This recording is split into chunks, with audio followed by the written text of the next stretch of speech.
ಓದಿರುವ ಭಾಗ ಮತ್ತೇನ ಬರೆಸುವಾರ್ತೆ 5ನೇ ಅಧ್ಯಾಯ 33-37 ತಕನ ಪ್ರಮಾಣ ಮಾಡಬಾರದು ಅಂತ ಹೇಳ್ತದೆ ನಮ್ಮ ಯೇಸು ಸ್ವಾಮಿ.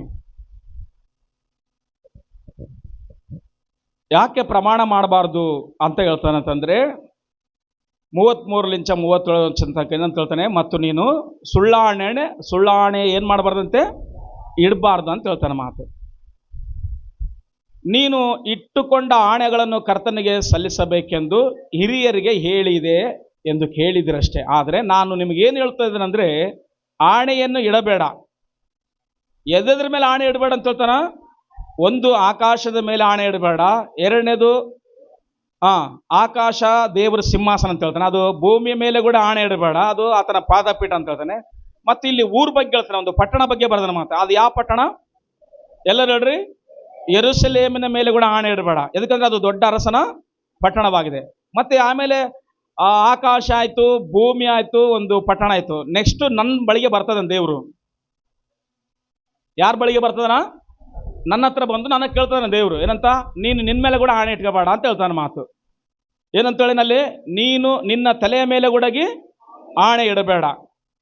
ನೀನು ಒಂದು ಕೂದಲನ್ನಾದರೂ ಏನ್ ಮಾಡಕ್ಕಾಗಲ್ಲ ಅಂತ ಹೇಳೋಣ, ಬೆಳ್ಳೆಗೆ ಅಥವಾ ಕರ್ರಗೆ ಮಾಡಲಾರೆ. ಆದ್ರೆ ನಿನ್ನ ಮಾತು ಹೌದಂದ್ರೆ ಹೌದಾಗಿರ್ಲಿ, ಅಲ್ಲವಾದ್ರೆ ಅಲ್ಲ ಎಂದಿರಲಿ. ಒಂದು ವೇಳೆ ಇದಕ್ಕಿಂತ ಹೆಚ್ಚಾದದ್ದು ಅಂತೇಳಿನ ಮಾತು. ಹೆಚ್ಚಾದದ್ದು ಇದು ಎಲ್ಲಿಂಚ ಬರ್ತಂತೇಳನ? ಯೇಸು ಸ್ವಾಮಿ ಹೇಳಿರೋದು ಎಲ್ಲಿಂಚ ಬರ್ತಂತೇಳನ? ಸೈತಾನನಿಂದ ಬರ್ತದಂತೇಳ ಮಾತು. ಅಂದ್ರೆ ನಿನ್ನ ಮಾತು ಹೆಂಗಿರ್ಬೇಕಂತೇಳಿ ಅಂದ್ರೆ, ಹೌದಾದ್ರೆ ಹೌದಾಗಿರ್ಲಿ, ಅಲ್ಲವಾದ್ರೆ ಅಲ್ಲವಾಗಿರ್ಲಿ ಅಷ್ಟೇ ಹೊರತಾಗಿ ಹೆಚ್ಚಾಗಿ ಹೇಳ್ಬೇಡ. ಹೆಚ್ಚಾಗಿ ಹೇಳಿ ನನ್ನನ್ನು ಎಲ್ಲರೂ ನಂಬ್ರಿ, ನಾನು ಒಳ್ಳೆಯವನಂತ ಹೇಳಕ್ ಹೋಗ್ಬೇಡ. ಹಂಗ ಹೇಳಕ ಪ್ರಯತ್ನ ಮಾಡಿ ಅಂದ್ರೆ ನಿನ್ನಲ್ಲಿ ಯಾರದರಂತ ಅರ್ಥ? ಅಷ್ಟೇ ನೋಡ್ರಿ. ನೀನು ಒಳ್ಳೆಯಮ್ಮ, ನೀನು ಒಳ್ಳೆತ ಅಂಬದು ಅದೇನು ಅವರು ತೀರ್ಮಾನ ಮಾಡಬೇಕಾಗಿಲ್ಲ. ತೀರ್ಮಾನ ಮಾಡಬೇಕಾಗಿರೋದು ದೇವ್ರಂತ ಅರ್ಥ, ಅದು ಅಷ್ಟೇ. ಹೌದಲ್ಲಮ್ಮ? ತೀರ್ಮಾನ ಮಾಡಬೇಕಾಗಿರೋದು ನೀನು ನಾನಲ್ಲ. ನೀನು ಒಳ್ಳೆಯವನ, ನೀನು ಒಳ್ಳೆಯಮ್ಮ ಅಂತ ತೀರ್ಮಾನ ಮಾಡಬೇಕಾಗಿರೋದು ನೀನಲ್ಲ. ಯಾರು ನಿನ್ನ ತೀರ್ಮಾನ ಮಾಡೋದಂತೆ? ದೇವರು. ಒಂದು ವೇಳೆ ನೀನು ಒಳ್ಳೆಯವಳು ಆಗ್ಲಿಕ್ಕಾಗಿ, ನೀನು ಒಳ್ಳೆಯವನು ಆಗ್ಲಿಕ್ಕಾಗಿ ಆಣೆ ಇಡಬೇಡ ಅಂತೇಳಿ ನನ್ನ ಮಾತು. ನಾನು ಹೇಳ್ತಾ ಇಲ್ಲ, ಹೇಳ್ರಿ ಇಲ್ಲಿ ಕೂತ್ಕೊಂಡಿರೋರು ಇದುವರೆಗಾಗಿ ಹುಟ್ಟಿದಾಗ್ಲಿಂಚ ಇಲ್ಲಿವರೆಗೆ ಅಸಲಿ ಆಣೆನೇ ಮಾಡಿಲ್ಲ ಅನ್ನುವಂಥವ್ರು ಇದ್ರೆ ಯಾರಾದ್ರೂ ಗೈ ಎತ್ತಿ ಗಟ್ಟಿ ಅಲ್ಲಲ್ಲಿ ಹೇಳ್ರಿ ನೋಡೋಣ. ಅಸಲಿ ನಾನು ಯಾರ ಮೇಲೆ ಆಣೆನೇ ಮಾಡಿಲ್ಲಣ್ಣ, ಆಣೆನೇ ಮಾಡಿಲ್ಲ ಯಾರ ಮೇಲೆ, ಅದು ಯಾವ್ದ್ರ ಮೇಲೆ ಆಗಿದ್ರೆ ನಾನು ಆಣೆನೇ ಮಾಡಿಲ್ಲ. ನನ್ನ ಸಹ ನಿಮ್ದಲ್ಲಿ ಸೇರಿಸಿ ಹೇಳ್ತಾನೆ, ಅಸಲಿ ನಾನು ಆಣೆನೇ ಮಾಡಿಲ್ಲ. ಯಾವಾಗ್ಲಿಂಚ ಹೇಳಿದ್ ನಾನು? ಹುಟ್ಟಿದಾಗ್ಲಿಂಚ ಇಲ್ಲಿವರೆಗೆ ಅಸಲಿ ಆಣೆನೇ ಮಾಡಿಲ್ಲಣ್ಣ ಅಂಬರ್ ಯಾರನ್ನಿದ್ರೆ ಗಟ್ಟಿಯಾಗಿ ಕೈ ಎತ್ತಿ ಅಲ್ಲೆಲ್ಲೂ ಹೇಳ್ಬೋದು. ಅಂದ್ರೆ ಎಲ್ಲರೂ ಏನ್ ಮಾಡಿವಿ ನಾವು? ಒಂದಲ್ಲ ಒಂದು ಸಾರಿ ಏನ್ ಮಾಡಿವಿ? ಆಣೆ ಮಾಡಿವಿ ಅಂತ ಎಲ್ಲರೂ ಒಪ್ಕೊಂಡಂಗ ನನ್ನ ಸಹ. ಆದ್ರೆ ದೇವ್ರೇನಂತೇಳೇನ, ಆಣೆ ಇವಾಗ್ಲಿಂಚ ಮಾಡಬೇಡ್ರಪ್ಪ ಅಂತ ಹೇಳ್ತಾನೆ ಮಾತಷ್ಟೇ. ಎದಕ್ಕ ಆಣೆ ಮಾಡಿದ್ರೆ ಏನ್ ಪ್ರಮಾದ ಐತಿ? ಆಣೆ ಎದಕ್ ಮಾಡ್ತೀವಿ ಅಸಲಿ ಹೇಳ್ರಿ? ಆಣೆ ಎದಕ್ ಇಟ್ಕೊಂತೀವಿ ಅಂದ್ರೆ ನಾನು ಹೇಳೋ ಮಾತು ಏನಂತ ಅರ್ಥದು? ನಿಜ ಅನ್ನುವುದಕ್ಕಾಗಿ ಅದನ್ನ ಪರ್ಫೆಕ್ಟ್ ಅದನ್ನ ರುಜು ಮಾಡೋಕ್ಕಾಗಿ ಏನ್ ಮಾಡ್ತೀವಿ ನಾವು? ಆಣೆ ಮಾಡ್ತೀವಿ. ಅಂದ್ರೆ ಇವಾಗ ಏನನ್ನ ಒಂದು ವಸ್ತು ಬಚ್ಚಿಟ್ಕೊಂಡ್ಬಿಟ್ಟಾರ ಅನಕ ಏನಂತ ಹೇಳ್ತಾರ? ನಾನು ಏನಂತಾರ, ನಮ್ಮ ಅಮ್ಮನ ಸತೆಗೆ ಇಲ್ಲ, ನಮ್ಮ ಮಕ್ಕಳ ಸತೆಗೆ ನಾನು ಮುಟ್ಟಿಲ್ಲ ಅಂತಾರ ಮಾತು. ಈ ಎದ್ರ ಬೇಕಾದ್ರೆ ಅದ್ರ ಆಣೆ ಇಡ್ತಾರಂತೆ. ಆದ್ರೆ ಬೈಬಲ್ನಲ್ಲಿ ಒಂದು 4-5 ಗುರಿತಾಗಿ ಬರ್ತಾನ. ಒಂದು ಆಕಾಶ, ಎರಡನೇದು ಭೂಮಿ, ಮೂರನೇದು ಯೆರೂಸಲೇಮ್ ಪಟ್ಟಣ, 4ನೇದು ನಿನ್ನ ತಲೆ ಮೇಲೆ ಇಡಬೇಡ ಆಣೆ ಅಂತ ಹೇಳ ಮಾತು. ಎದಕ್ಕ ಆಕಾಶದ ಮೇಲೆ ಆಣೆ ಇಡಬೇಡ ಅಂತ ಹೇಳಂದ್ರೆ, ಅದು ಆಕಾಶ ದೇವರ ಸಿಂಹಾಸನ ಅಂತೆ. ಆಕಾಶ ಅಂದ್ರೆ ಏನಮ್ಮ? ದೇವರ ಸಿಂಹಾಸನ ಅಂತ. ಅಂದ್ರೆ ದೇವರು ಅಲ್ಲಿ ಕುತ್ಕೊಂಡನಂತ ಅರ್ಥ. ಮತ್ತೆ ಈ ಭೂಮಿ ಮೇಲೆ ಕೂಡ ಆಣೆ ಇಡಬೇಡ ಅಂದ್ರೆ ಅರ್ಥ ಏನು? ಈ ಭೂಮಿ ಮೇಲೆ ಆತನ ಪಾದ ಐತಂತ ಅರ್ಥಂತೆ. ಆಕಾಶ ಆತನ ಸಿಂಹಾಸನ, ಇವಾಗ ಹೇಳ್ರಿ ಭೂಮಿ ಆತನ ಪಾದಪೀಠ. ಇವೆರಡು ಆದ್ಮೇಲೆ ಯೆರೂಸಲೇಮಿನ ಮೇಲೆ ಕೂಡ ಆಣೆ ಇಡಬೇಡ ಅಂತ ಹೇಳೋಣ. ಅಂದ್ರೆ ಈ ಭೂಮಿ ಮೇಲೆ ಎಲ್ಲಾ ಪಟ್ಟಣಗಳಿಗಿಂತ ದೇವರ ಕಟಾಕ್ಷ, ದೇವರ ಕಣ್ಣು ದೃಷ್ಟಿ ಯಾವುದ್ರ ಮೇಲೆ ಐತಿ? ಯೆರೂಸಲೇಮಿನ ಮೇಲೆ ಐತಂತೆ. ಹಲ್ಲೆಲೂಯಾ. ಎದಕ್ಕಂದ್ರೆ ಯೇಸು ಕ್ರಿಸ್ತನ ಹುಟ್ಟಿದ್ದು ಅಲ್ಲೇ, ಯೇಸು ಕ್ರಿಸ್ತನ ಜೀವನ ಮಾಡಿದ್ದು ಕೂಡ ಅದೇ ಪಟ್ಟಣದಲ್ಲೇ, ಯೇಸು ಕ್ರಿಸ್ತನ ಅದ್ಭುತ ಮಾಡಿದ್ದು ಅಲ್ಲೇ, ಯೇಸು ಕ್ರಿಸ್ತನ ಶಿಲುಬೆಗೆ ಹಾಕಿದ್ದು ಅಲ್ಲೇ, ಯೇಸು ಕ್ರಿಸ್ತನ ಮರಣ ಹೊಂದಿದ್ದು ಅಲ್ಲೇ, ಸಮಾಧಿ ಆಗಿದ್ದಲ್ಲೇ, 3 ದಿನ ಆದ್ಮೇಲೆ ಮೃತ್ಯುಂಜಯನ ಗೆದ್ದಿದ್ದು ಅಲ್ಲೇನೆ, 2ನೇ ಬರಣ ತಿರುಗಿ ಬರೋದು ಹುಡುಗಿ ಅಲ್ಲಿಗೇನೆ. ಹಲ್ಲೆಲೂಯಾ. ಎಲ್ಲರೂ ಕೈ ಎತ್ತೋಣ ಒಂದ್ಸಾರಿ. ಹಲ್ಲೆಲೂಯಾ. ಅದಕ್ಕೋಸ್ಕರವೇ ಏನ್ ಮಾಡಬೇಡ, ಯೆರೂಸಲೇಮಿನ ಮೇಲೆ ಕೂಡಾಗಿ ಆಣೆ ಇಡಬೇಡ. ಎದಕ್ಕಂದ್ರೆ ಅದು ದೊಡ್ಡ ಅರಸನ ಪಟ್ಟಣ. ಯಾರು ದೊಡ್ಡ ಅರಸನು? ಯೇಸು ಪ್ರಭುವೇ. ಹಲ್ಲೆಲೂಯಾ. ಆ ಯೇಸು ಪ್ರಭುವೇ. ಮತ್ತೆ ನೆಕ್ಸ್ಟ್ ಏನಂತೇಳಣ, ನಿನ್ ತಲೆ ಮೇಲೆ ಕೂಡ ಏನ್ ಮಾಡ್ಬೇಡ, ಆಣೆ ಇಡಬೇಡ ಅಂತ ಹೇಳೋಣ. ನಿನ್ ಮಾತು ಹೌದಂದ್ರೆ ಹೌದಾಗಿರ್ಲಿ, ಅಲ್ಲವಾದ್ರೆ ಅಲ್ಲವಾಗಿರ್ಲಿ. ಕೆಲವ್ರು ಅಂತಾರಲ್ಲ, ಏನಪ್ಪ ನಾನು ಹೇಳೋದು ಹೇಳ್ತದೀನಿ, ನೀನು ನಂಬಿದ್ರೆ ನಂಬು, ಬಿಟ್ರೆ ಬಿಡು, ನನಗೇನು ಆಗ್ಬೇಕಾರದು ಅಂತ ಹೇಳ್ತಾರ ಮಾತು. ಆದ್ರೆ ಅವರು ನಿಜ ಹೇಳ್ತದ್ರ ಅನ್ನುವಂಥದ್ದು ಒಂದು ಸ್ವಲ್ಪ ದಿನ ಆದ್ಮೇಲೆ ಗೊತ್ತಾಗತ್ತ. ಯಾವುದು ಇಮಿಡಿಯೇಟ್ಲಿ ಗೊತ್ತಾಗಂಗಿಲ್ಲ. ಹಂಗ ಗೊತ್ತಾಗಂಗಿದ್ರೆ ಕೋರ್ಟ್ನಲ್ಲಿ ಭಗವದ್ಗೀತೆ ಇಟ್ಬಿಟ್ಟು, ಅದೆಲ್ಲ ಭಗವದ್ಗೀತೆನ ರಾಮಾಯಣ ಇಡೋದು ಭಗವದ್ಗೀತಲ್ಲ, ಭಗವದ್ಗೀತೆ ನಾನು ಸತ್ಯವನ್ನೇ ಹೊರತು ಇನ್ನು ಬೇರೆ ಏನೂ ಹೇಳುವುದಿಲ್ಲ ಅನ್ನುವಂಥವರೆಲ್ಲರೂ ಸತ್ಯವನ್ನು ಹೇಳಿರ್ತಾರೆ ಮಾತಲ್ಲ ಅಂತರ್ಥ. ಹಲ್ಲೆಲೂಯಾ. ಅವರು ಆವಾಗ ಮಾತ್ರ ಪ್ರಮಾಣ ಮಾಡ್ತಾರೆ, ಏನಂತ, ನಾನು ಸತ್ಯವನ್ನೇ ಹೊರತು ಇನ್ನ ಬೇರೆ ನಾನು ಹೇಳುವುದಿಲ್ಲ ಅಂತಾರೆ ಮಾತು. ಅಂದ್ರೆ ಅವಾಗ ಮಾತ್ರ ಅವ್ರು ಸತ್ಯ ಹೇಳ್ತಾರಂತ ಅಲ್ಲಿರುವ ಜಡ್ಜು, ಅಲ್ಲಿರುವ ಲಾಯರ್ಗಳು, ಅಲ್ಲಿರುವ ತೀರ್ಪಿಗೆ ಬಂದಿರುವಂತ ಎಲ್ಲ ಸಮಾಜದ ಸಮೂಹದವರು ಎಲ್ಲರೂ ನಂಬೋದೇನಂದ್ರೆ, ಇವಾಗ ಭಗವದ್ಗೀತೆ ಮೇಲೆ ಪ್ರಮಾಣ ಮಾಡ್ತಾನಂದ್ರೆ ಈತ ಏನ್ ಹೇಳ್ತಾನಂತ ಅರ್ಥ ಎಲ್ಲರಿಗೆ. ಯಾವಾಗ ನೀವು ಬೈಬಲ್ ಇಟ್ಕೊಂಡು ಪ್ರಮಾಣ ಮಾಡಿರ ಇಲ್ಲೇನ ಜಗಳ ಬಂದಾಗ? ಮಾಡಿಲ್ವಾ? ಮಾಡಿರ್ತೀರ ಅನ್ಕಣಿ ನಾನು. ನೀವು ಕೂತ್ಕೊಂಡಿರೋದು ನೋಡ್ರೆ ನನಗೆ ಗೊತ್ತಾಯ್ತಾ ಅಲ್ಲೇ. ಹಲ್ಲೆಲೂಯಾ. ಎದಕ್ಕಂದ್ರೆ ಒಂದು ಮಾತು ರುಜುಪಡಿಸ್ಬೇಕಂದ್ರೆ, ಒಂದು ಮಾತು ನಂಬಬೇಕಂದ್ರೆ ಇನ್ನೊಬ್ಬ ವ್ಯಕ್ತಿ ನಮಗಿಂತ ದೊಡ್ಡವರು ಮೇಲೆ ಆಣೆ ಇಟ್ಟರೆ ಅವರು ನಂಬುತ್ತಾರಂತ ನಮಗೊಂದು ನಂಬಿಕೆ. ಬೈಬಲ್ನಲ್ಲಿ ಕೂಡ ಆಣೆ ಇಟ್ಟರದರ. ಎಲಿಯ ಆಣೆ ಮಾಡ್ಯಾನ, ಎಲಿಶಾ ಆಣೆ ಮಾಡ್ಯಾನ, ದೇವರು ನೋಹನಿಗೆ ಆಣೆ ಮಾಡ್ಯಾನ, ಅಬ್ರಾಮ ಮೆಲ್ಕಿಜೆದೇಕನ ಹತ್ರ ಆಣೆ ಮಾಡ್ಯಾನ, ದಾವೀದ ಕೂಡ ಆಣೆ ಮಾಡ್ಯಾನ, ಎಲ್ಲರೂ ಆಣೆ ಮಾಡ್ಯಾರ. ಎಲಿ ಏನಂತೇಳನ, ನಾನು ಸನ್ನಿಧಿ ಸೇವೆ ಮಾಡ್ತಿರುವ ಯೆಹೋವನ ಆಣೆ, ಭೂಮಿ ಮೇಲೆ 3 ವರ್ಷ 6 ತಿಂಗಳು ಮಳೆ ಆಗ್ಲಿ ಮಂಜಾಗ್ಲಿ ಬೀಳುವುದೇ ಇಲ್ಲ ಅಂತೇಳನ. ಮಾತು ಯಾರ ಮೇಲೆ ಆಣೆ ಮಾಡಿ ಇಟ್ಕೊಂಡು ಹೇಳನೇತ? ಯೆಹೋವನ ಮೇಲೆ ಆಣೆ ಇಟ್ಕೊಂಡನ. ಆತ ಏನು ಹೇಳನ ಅದು ಭೂಮಿ ಮೇಲೆ ನೆರವೇರುತ್ತಂತೆ. ಅಂದ್ರೆ ಅರ್ಥ ಏನು? ಆಣೆ ಮಾಡ್ಯಾರಂದ್ರ ಅದು ಏನಾತತ, ನೆರವೇರ್ತತ ಅಂತ ಅರ್ಥ. ಬಹಳ ಜನ ಏನ್ ಮಾಡ್ತೀವಿ ಹೇಳ್ರಿ, ನಮ್ಮ ಮೇಲೆ ಆಣೆ ಇಟ್ಕೊಂಡು ಅದನ್ನ ರುಜುಪಡಿಸ್ಲಿಕ್ಕಾಗಿ, ಮಕ್ಕಳ ಮೇಲೆ ಆಣೆ ಇಟ್ಕೊಂಡು ರುಜುಪಡಿಸ್ಲಿಕ್ಕಾಗಿ ಆಮೇಲೆ ಸಮಸ್ಯೆಗಳಿಗೆ ಒಳಗಾಗ್ತೀವಿ ನಾವು ಕೆಲವು ಸಾರಿ. ಅದಕ್ಕೋಸ್ಕರ ಯಾರ ಮೇಲೆ ದಯವಿಟ್ಟು ಇನ್ನು ಮುಂದೆ ಆಣೆ ಇಡಬೇಡ್ರಿ. ಮತ್ತೆ ಯಾರ ಮೇಲೆ ಇಡಬಾರ್ಡ್ರಿ ಅಂತೇಳಿ ಪಕ್ಕದ ಮನೆಯವ್ರ ಮೇಲೆ ಇಟ್ಟಿರಿ ಮತ್ತೆ ಆಣೆ. ಬಹಳ ಜ್ಞಾನವಂತರು ನಾವು. ಅದಕ್ಕೋಸ್ಕರ ಯಾರ ಮೇಲೆ ಆಣೆ ಇಡಬೇಡ, ನಿನ್ನ ಮೇಲೆ ಆಣೆ ಇಡಬೇಡ, ನಿನ್ನ ಮಕ್ಕಳ ಮೇಲೆ ಕೂಡ ಆಣೆ ಇಡಬೇಡ. ನಿನ್ನ ನಂಬಿದ್ರೆ ನಂಬಲಿ, ಬಿಟ್ರೆ ಬಿಡ್ಲಿ. ಹೆಚ್ಚಾಗಿ ಬದ್ದಿದ್ದು ಯಾರ ಮಾತು ಅಂತೇಳನ? ಜೋರ ಹೇಳ್ರಿ ಒಂದ್ಸಾರಿ. ಸಾಯ್ತಾಂದು. ನೀನು 1 ಮಾತು 2 ಮಾತಿಗೆ ನಿನ್ನ ನಂಬಿದ್ರೆ ನಂಬಲಿ, ಇನ್ನು 3ನೇ ಮಾತು ನಂಬಿಸ್ಲಿಕ್ಕೆ ಪ್ರಯತ್ನ ಮಾಡ್ತಾರಂದ್ರೆ ನೀನು ಅರ್ಥ ಮಾಡ್ಕೆ, ಒಂದೇ ಅರ್ಥ ಮಾಡ್ಕೆ, ಆಲ್ರೆಡಿ ಸೈತಾನನು ಮಾತಾಡ್ತಾ ಇದ್ದಾನೆ ಇವ್ರ ಹತ್ರ ಇದ್ದಂತೇಳಿ ಮಾತಾಡಕ್ಕಷ್ಟೇ. ಅದಕ್ಕಿಂತ ಹೆಚ್ಚಿಲ್ಲ ಏನು ಬರೋದಿಲ್ಲ ನಾನು ನಿಮ್ಗೆ ಹೇಳಲಿಕ್ಕೆ. ಅದ್ರ ನೆನಪು ಮಾಡಿಕೊಡ್ರಿ. ಓಕೆ, ಎದಕ್ಕೆ ಸುಳ್ಳಾಣೆ ಇಡಬಾರ್ದು ಅಂತ ಹೇಳೇನಂತಂದ್ರೆ, ಎಫೆಸ ಬರೆದ ಪತ್ರಿಕೆಯಲ್ಲಿ 4:25 ಒಂದು ಮಾತು ಹೇಳ್ತಾನೆ. ಮಾತು, ನೀವು ಸಹೋದರರ ಸಂಗಡ ಮಾತನಾಡುವಾಗ ಏನ್ ಮಾತಾಡಬಾರ್ದು ಅಂತ ಹೇಳನಪ್ಪ. 4:25 ಓದ್ರಿ. ಎಫೆಸ ಬರೆದ ಪತ್ರಿಕೆ 4:25 ವಚನ.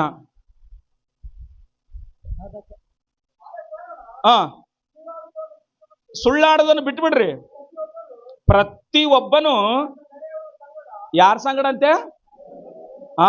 ನೆರೆಯವರ ಸಂಗಡ ಅಂದ್ರೆ ಯಾರು? ನಮ್ಮ ಸಂಗಡ.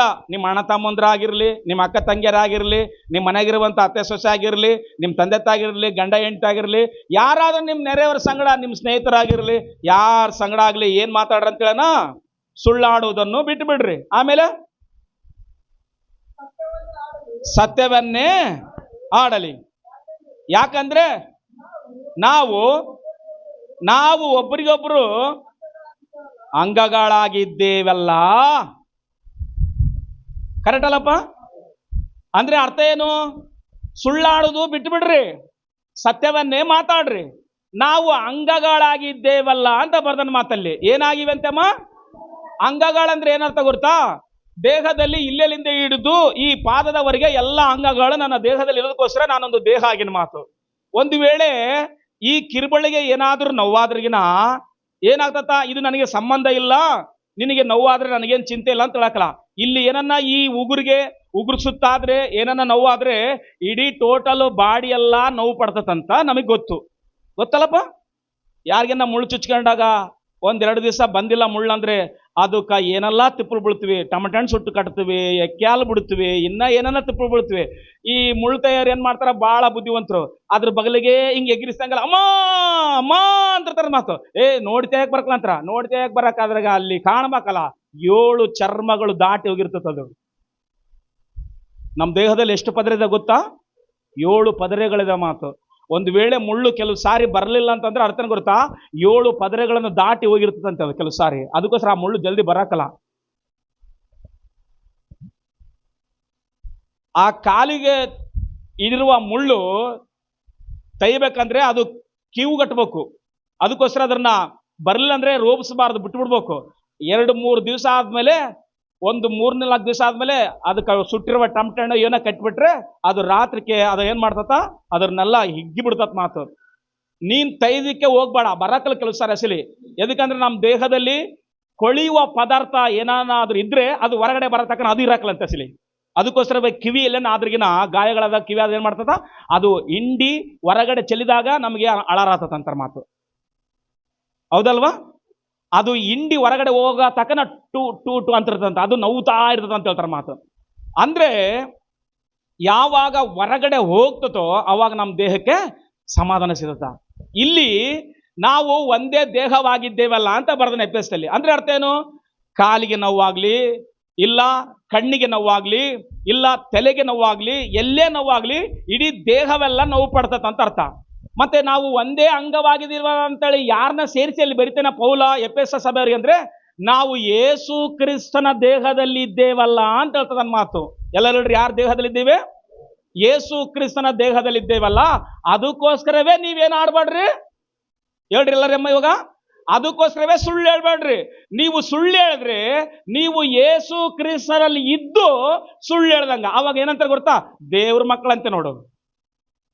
ನಿನ್ನ ಬಿಟ್ಟು ಬಿಡ್ತಾರ, ನಿಮ್ಮ ತಂದೆನ ಬಿಟ್ಟು ಬಿಡ್ತಾರ, ನಿಮ್ಮ ತಾಯಿನ ಬಿಟ್ಟು ಬಿಡ್ತಾರ, ನಿನ್ನನ್ನು ಬಿಟ್ಟು ಬಿಡ್ತಾರ. ಯಾರನ್ನ ಸೇರಿಸ್ತಾರ ಹೇಳ್ರಿ? ದೇವ್ರ ಮಕ್ಕಳಂತೆ ನೋಡ್ರಿ. ಏನ್ ಹೇಳ್ತಾರ? ಬಾ ತೆರೆದ್ರೆ ಅದಕ್ಕೋಸ್ಕರವೇ ಏನ್ ಹೇಳ್ಬಾರ್ದು ನಾವು ಅಸಲಿ? ಸುಳ್ಳು ಹೇಳ್ಬಾರ್ದು. ನೀವು ಹೇಳೋದ್ ನೋಡ್ತಿದ್ರೇನೆ ಸುಳ್ಳು ಹೇಳ್ಬಾರ್ದು ಅಂತಿದ್ರೇನೆ ನನಗೆ ಅರ್ಥ ಆತತ್ ಮಾತು ಎಷ್ಟು ಸತ್ಯವಾಗಿ ಹೇಳ್ತಿದೀವಿ ಅಂತ. ನಾವು ಸುಳ್ಳನ್ನು ಕೂಡಾಗಿ ಹೇಳ್ರಿ, ಏನ್ ಹೇಳ್ಬಾರ್ದು ಅಸಲಿ? ಜೋರ ಹೇಳ್ರಿ, ಪರವಾಗಿಲ್ಲ. ಸುಳ್ಳು ಹೇಳಿ ಕೊಲೆ ಮಾಡುವಂತ ಸುಳ್ಳು ಹೇಳಿಲ್ಲ ನಾವು. ಅಲ್ಪ ಸ್ವಲ್ಪ ಮನೆಯಾಗಿರುವ ಗಂಡನ ಜೋಬಿನಾಗ ದುಡ್ಡು ತೆಗೆದು ಇಲ್ಲ ಏನನ್ನ ನಾವು ಮಾಡಿ ಸುಳ್ಳು ಹೇಳೋದು ಅದೇನು ದೊಡ್ಡ ಸುಳ್ಳಲ್ಲ. ನೀವು ಕೇಳಿಸ್ಕೊಳ್ರಿ, ದೊಡ್ಡ ಸುಳ್ಳುಗಳು ಹೇಳಿ ನಾವು ಏನಂತಾರ, ಯಾರನ್ನ ಕೊಲೆ ಮಾಡೋದು, ಯಾರನ್ನ ಏನೋ ಪಾಪ ಮಾಡೋದು ಮಾಡಿಲ್ಲ. ಅಲ್ಪ ಸ್ವಲ್ಪ ಸುಳ್ಳು ಹೇಳಿರ್ಬೋದು ಒಂದು ವೇಳೆ, ಅದಕ್ಕೆ ಏನು ಸೇರ್ಸಂಗಿಲ್ಲ ದೇವರು. ಎಲ್ಲರೂ ಅರ್ಥ ಮಾಡಿಕೊಳ್ರಿ ದೇವ್ರ ವಾಕ್ಯನ. ಸುಳ್ಳು ಅನ್ನುವಂಥದ್ದು ಇನ್ನೊಬ್ಬರನ್ನ ನರಕಕ್ಕೆ ಹೋಗುವಂಥದ್ದು, ಇನ್ನೊಬ್ಬರನ್ನ ಹಾಳು ಮಾಡುವಂಥದ್ದು, ಇನ್ನೊಬ್ಬರಿಗೆ ನಷ್ಟ ಮಾಡುವಂಥದ್ದು, ಇನ್ನೊಬ್ಬರಿಗೆ ಮೋಸ ಆಗಿ ಅವರು ಬಾಧೆ ಪಡುವಂಥದ್ದು ಸುಳ್ಳು ಅಂತಂತಂದ್ರೆ ಫೋನ್ ಮಾಡಿದ ಕೂಡಲೇ ಸಡನ್ ಆಗಿ ಅಂತರ ಎಲ್ಲಿ ಬರ್ತದೆ ಅಂದ್ರೆ ನಾವು ಅಂದ್ರೊಳಗಿರ್ತೀವಿ, ರಾಯಲ್ ತಗದಿನಂತೂ ಮಾತು. ಅದೆಲ್ಲ ಸುಳ್ಳೇನಲ್ಲ. ಇಂಥ ಸುಳ್ಳು ಹೇಳಿದ್ ಕೂಡಾಗಿ ಇವತ್ತೇನೋ ಅಣ್ಣ ಸುಳ್ಳು ಹೇಳೋದು ಕೂಡ, ಇಂಥ ಸುಳ್ಳು ಹೇಳಿದ್ ಕೂಡ ನರಕಕ್ಕಾಕ್ರ. ಇಲ್ಲ ಅವೆಲ್ಲ ಇಲ್ಲ. ಹಲ್ಲೆಲೂಯಾ. ನೀವು ಅಷ್ಟೊಂದು ಫೀಲ್ ಆಗಿ ಹೇಳ್ಬೇಡ್ರಿ ನನಗೇನು. ಸುಳ್ಳು ಅಂತಂದ್ರೆ ಅದೇ ಸುಳ್ಳು ಯಾರೊಬ್ರು ಆಡ್ತಾರ, ಸುಳ್ಳು ನಮ್ಮಲ್ಲಿಲ್ಲ ವಯ್ಯ, ಸುಳ್ಳೇ ನಮ್ಮನೆ ದೇವ್ರಂತೆ. ಹಲ್ಲೆಲೂಯಾ. ನೀವು ಅಷ್ಟು ಫೀಲಿಂಗ್ ನಾ ಕೇಳ್ಬೇಡ್ರಿ. ವಾಕ್ಯ ಸ್ವಲ್ಪ ಆಲೋಚನೆ ಮಾಡಿ ಕೇಳ್ರಿ. ಸುಳ್ಳು ಅಂತಂತಂದ್ರೆ ಇಲ್ಲಿ ಪರ್ಫೆಕ್ಟ್ ಆಗಿ ಬರದನ ಮಾತು. ಸುಳ್ಳು ಹೇಳುವಾಗ ಏನಾಗ್ತದಂದ್ರೆ ಸತ್ಯ ಗೊತ್ತಾದಾಗ ನಿನ್ನ ನಂಬಕ್ಕಲ್ಲ ಅಷ್ಟೇ. ಅರ್ಥ ಆಯ್ತಮ್ಮ? ಸುಳ್ಳ ನಮ್ಮ ನನ್ನ ಗಂಡಿಗೆ ಎಷ್ಟು ಸುಳ್ಳು ಹೇಳಿನಿ, ನನ್ನ ಹೆಂಡತಿ ಎಷ್ಟು ಸುಳ್ಳು ಹೇಳಿನಿ ನಾನು, ಅವೆಲ್ಲ ಇಲ್ಲ, ಏನಿಲ್ಲ ಅಸಲಿ.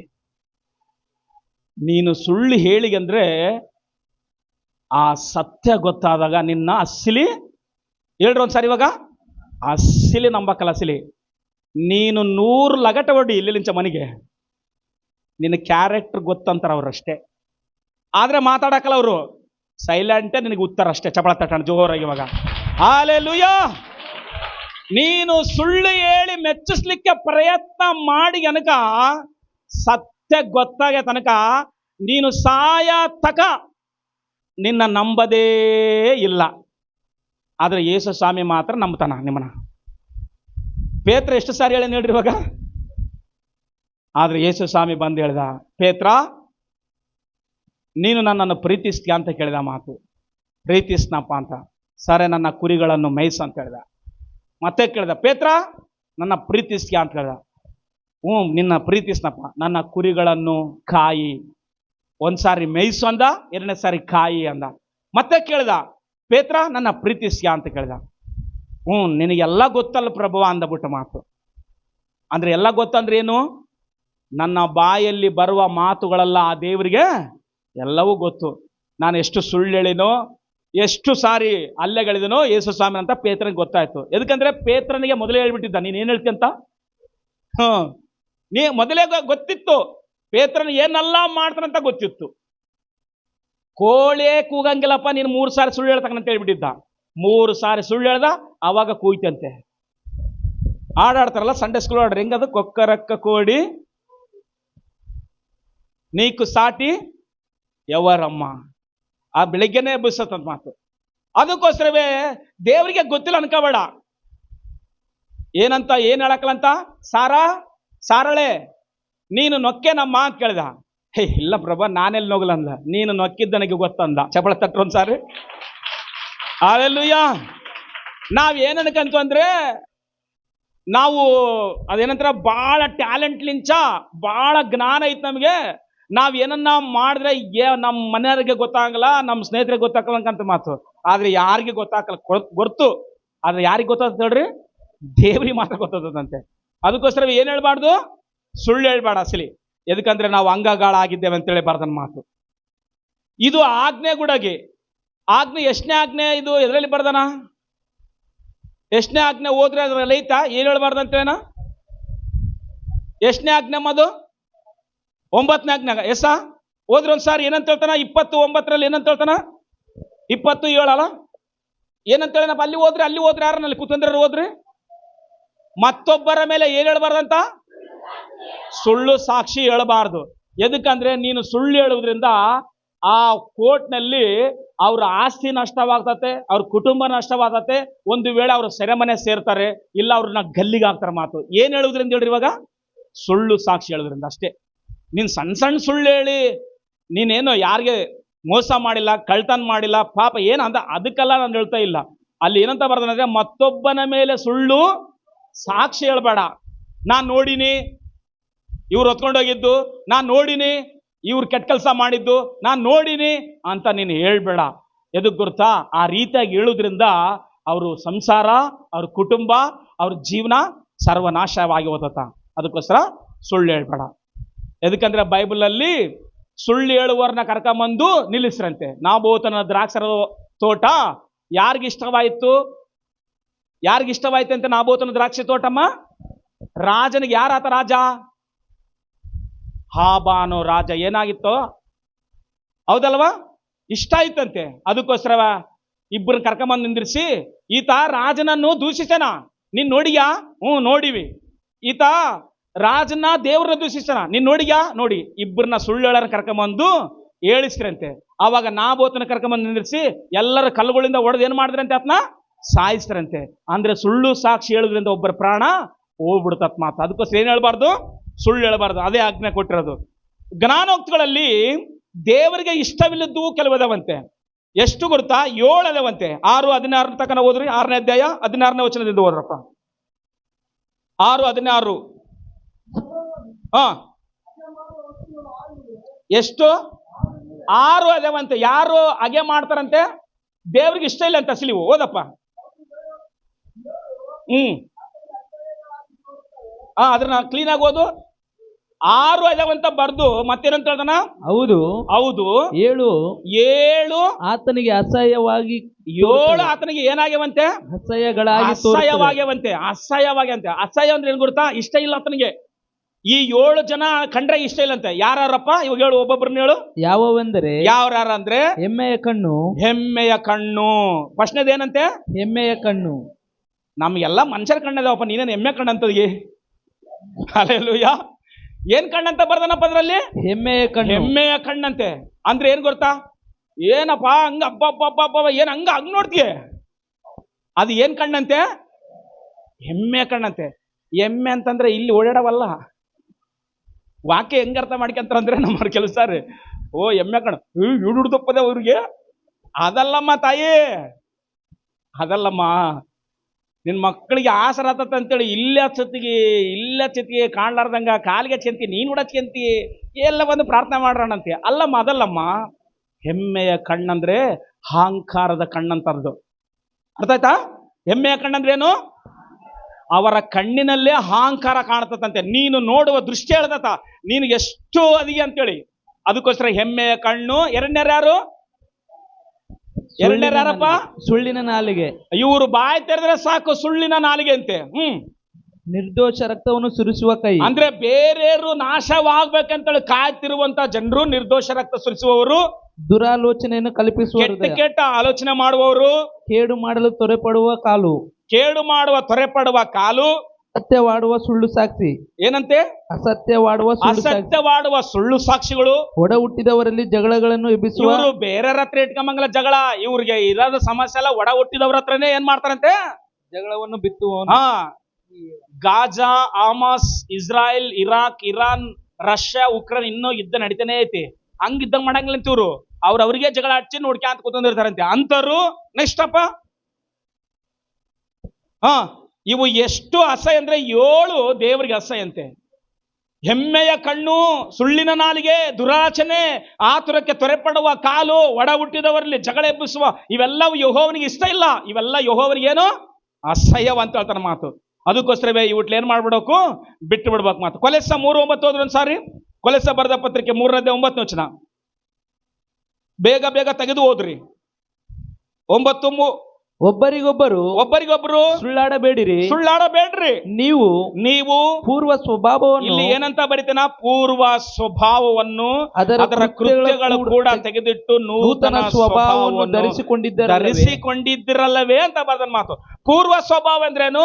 ಯೇಸು ಕ್ರಿಸ್ತನನ್ನು ನಂಬಲಾರದಕ್ಕಿಂತ ಮೊದಲು ಗೊತ್ತಿಲ್ಲ. ಆಕಾಶದಲ್ಲಿ ಯಾರಾದರ, ಭೂಮಿ ಅಂದ್ರೆ ಏನು, ಯೆರೂಸಲೇಮ್ ಅಂದ್ರೇನು, ನೀನಂದ್ರೆ ಏನು ನಿನಗೆ ಗೊತ್ತಿಲ್ಲ. ಅದಕ್ಕೋಸ್ಕರ ಬಾಯ್ ತೆರೆದ್ರೆ ಸುಳ್ಳು ಹೇಳ್ಬಿಟ್ಟು ಮಕ್ಕಳ ಮೇಲೆ, ಅನ್ನದ ಮೇಲೆ, ನೀರಿನ ಮೇಲೆ, ಲಾಸ್ಟ್ಗೆ ಎಲ್ಲಾದ್ರ ಮೇಲೆ ಇಟ್ಟು ಆಣೆ ಇಟ್ಟು ಎಲ್ಲ ಒಟ್ಲ ಕಳಿಸಿಬಿಟ್ಟಿವಿ. ಇನ್ನ ನಾವು ಒಂದೇ ಬದುಕಿದೀವಿ ಅಷ್ಟೇ. ಹಲ್ಲೆಲೂಯಾ. ಎದಕ್ಕಂದ್ರೆ ದೇವ್ರು ಎಲ್ಲವನ್ನೂ ನೋಡ್ತಾ ಇರ್ತಾನೆ. ಅದಕ್ಕೋಸ್ಕರವೇ ಇವಾಗ ಯೇಸು ಸ್ವಾಮಿ ನಂಬಿಕೊಂಡಿವಿ. ಅದಕ್ಕೋಸ್ಕರವೇ ನೂತನ ಸ್ವಭಾವವನ್ನು ಏನ್ ಮಾಡಿರಿ? ಇವಾಗ ಧರಿಸಿಕೊಂಡಿರಿ ಅಂತ ಹೇಳಿ ಮಾತು. ಧರಿಸಿಕೊಂಡ್ರೆ ಅರ್ಥ ಆಗುತ್ತಮ್ಮ. ಇವಾಗ ನಾನು ಈ ಬಟ್ಟೆ ಹಾಕಿದ್ದೀನಿ, ಹಂಗೆ ಹಾಕೊಂಡಿನಿ. ನಾನು ಬೇರೆ ಊರಿಗೆ ಹೋಗ್ಬೇಕಂದ್ರೆ ಇದನ್ನ ಹಾಕೊಂಡು ಹೋಗಲ್ಲ, ಬೇರೆದು ಧರಿಸ್ಕೊಳ್ತೀನಿ. ಎದಕ್ಕಂದ್ರೆ ಇದು ಹಳೇದಾಗ್ಬಿಡ್ತಂತ ಮಾತು. ಕ್ರಿಸ್ತನಲ್ಲಿ ಬರೋಕಿನ ಮೊದಲು ಪಾಪ ಧರಿಸ್ಕೊಂಡಿದ್ವಿ, ಯೇಸು ಕ್ರಿಸ್ತನಲ್ಲಿ ಪರಿಶುದ್ಧತೆ ಧರಿಸ್ಕೊಂಡಿವಿ. ಮಾತು ನಾವು ಜೋರಲ್ಲಿ ಹೇಳ್ರಿ, ಕೈ ಎತ್ತಲಾರ ಒಂದ್ಸಾರಿ. ಯೇಸು ಕ್ರಿಸ್ತನ ನಂಬಿಕೆನ ಮೊದಲು ಪಾಪ ಧರಿಸ್ಕೊಂಡಿದ್ದೆ ನಾನು. ಇವಾಗ ಯೇಸು ಕ್ರಿಸ್ತನ ನಂಬಿಕೊಂಡ ಮೇಲೆ ಏನ್ ಧರಿಸ್ಕೊಂಡಿನಿ? ಪರಿಶುದ್ಧತೆ ಧರಿಸ್ಕೊಂಡಿನಿ. ನೂತನ ಧರಿಸ್ಕೊಂಡ್ಮೇಲೆ ಸುಳ್ಳು ಹೇಳ್ಬಾರ್ದು. ಸುಳ್ಳು ಹೇಳಿದ್ರೆ ನಾವು ದೇವರಿಗೆ ಸಂಬಂಧಪಟ್ಟವರಾಗ್ತಲ್ಲ. ಅವಾಗ ಯೋಹಾನನ ಬರೆಸುವಾರ್ತೆ ಎಲ್ಲರೂ ತೆಗಿರಿ. ಯೋಹಾನ ಬರೆಸುವಾರ್ತೆ 8ನೇ ಅಧ್ಯಾಯ 44 ಮೇಲೆ ಲೈನ್ನಿಂದ ಓದ್ಬೇಕು, ಎಲ್ಲರೂ ಓದ್ಬೇಕು ಇವಾಗ. ಎದಕ್ಕಂದ್ರೆ ನಾವು ಸುಳ್ಳು ಹೇಳುವಾಗಲ್ಲ, ಸುಳ್ಳು ಮಾತನಾಡುವಾಗಲ್ಲ, ಸುಳ್ಳು ನಾವು ಬಾಯಿ ತೆರೆದು ಹೇಳುವಾಗಲ್ಲ, ನಾವು ಯಾರಿಗೆ ಸಂಬಂಧಪಟ್ಟವರಂತ ಬರಿತೇನೆ ಮಾತು. ಯೋಹಾನ ಬರೆಸುವಾರ್ತೆ 8:44 ಓದ್ರು. ಮೇಲಿಂಚೆ ಓದಪ್ಪ. ಸೈತಾನನು ನಿಮ್ಮ ತಂದೆ. ಯಾರಂತದಾರ? ನಾವು ದೇವ್ರ ಮಕ್ಕಳಪ್ಪ, ಸೈತಾನನ ಮಕ್ಕಳಂತ ನೀನು. ಹಲ್ಲೆಲೂಯಾ. ಏನಂತ ಬೈಬಲ್ ಹೇಳ್ತದ? ಏನಂತ ಹೇಳ್ತದ? ಎಲ್ಲರೂ ಹೇಳ್ರಿ ಒಂದ್ಸಾರಿ. ಸೈತಾನನು ನಿಮ್ಮ ತಂದೆ. ಸೈತಾನ್ ನಿಮ್ ತಂದೆನು? ಸೈತಾನ್ ನಿಮ್ಮಪ್ಪ? ಹಂಗೆಲ್ಲಪ್ಪ ಕೇಳ್ತಿರೋದಲ್ಲಿ. ಸೈತಾನನು ನಿಮ್ ತಂದೆನು? ಇಲ್ಲ. ಮತ್ತೆ ಯಾರು ನಿಮ್ ತಂದೆ? ಯೆಹೋವ ದೇವರು, ಯೇಸು ಕ್ರಿಸ್ತನು, ಪರಿಶುದ್ಧಾತ್ಮನು, ತ್ರಿಯೇಕ ದೇವರು, ಆತನು ನಮ್ಮ ತಂದೆ. ನೀನೇನು ಸೈತಾನನ ಮಕ್ಕಳ ನೀವು ಅಂತ ಕೇಳ್ತದೀ? ಯೇಸು ಹೇಳ್ತಾ ಇದ್ದ. ಯಾರಿಗೆ ಗೊತ್ತಾ? ಸದ್ದುಕಾಯರಿಗೆ, ಪರಿಸಯರಿಗೆ, ಯಾಜಕರಿಗೆ, ಶಾಸ್ತ್ರಿಗಳಿಗೆ. ಸೈತಾನನು ನಿಮ್ಮ ತಂದೆನಾ ಅಂತ ಕೇಳ್ತಾ ಇದ್ದ. ಓದಪ್ಪ. ನೀವು ಆ ತಂದೆಯಿಂದ ಹುಟ್ಟಿದವರಾಗಿದ್ದು ನೀವು ಆ ತಂದೆಯಿಂದಗಿನ ಹುಟ್ಟಿರಾ, ನಿಮ್ಮ ತಂದೆಯ ದುರಿಚ್ಛೆಗಳನ್ನು ನಿಮ್ಮ ತಂದೆಯ ದುರಿ ಇಚ್ಛೆಗಳನ್ನು ನಡೆಸಬೇಕೆಂದಿದ್ದೀರಿ. ಅವನು ಆದಿಯಿಂದಲೂ ಆದಿ ಅಂದ್ರೆ ಎಲ್ಲಿ? ಏದೇನ್ ತೋಟದಿಂದ ನಿಮ್ಮನ್ನ ಏನ್ ಮಾಡಕ್ಕೆ ಪ್ರಯತ್ನ ಮಾಡ್ಯಾನ? ಮೋಸ ಮಾಡ್ಲಿಕ್ಕೆ, ಸುಳ್ಳು ಹೇಳಲಿಕ್ಕೆ, ಹಣ್ಣು ತಿನ್ನಿಸಿ ಪಾಪ ಮಾಡ್ಲಿಕ್ಕೆ, ಏದೇನ್ ತೋಟದಿಂದ ಹೊರಗಡೆ ದೊಬ್ಲಿಕ್ಕೆ ಎಲ್ಲವೂ ಪ್ಲಾನು ಸೈತಾನನ ಮಾಡ್ಯಾನ.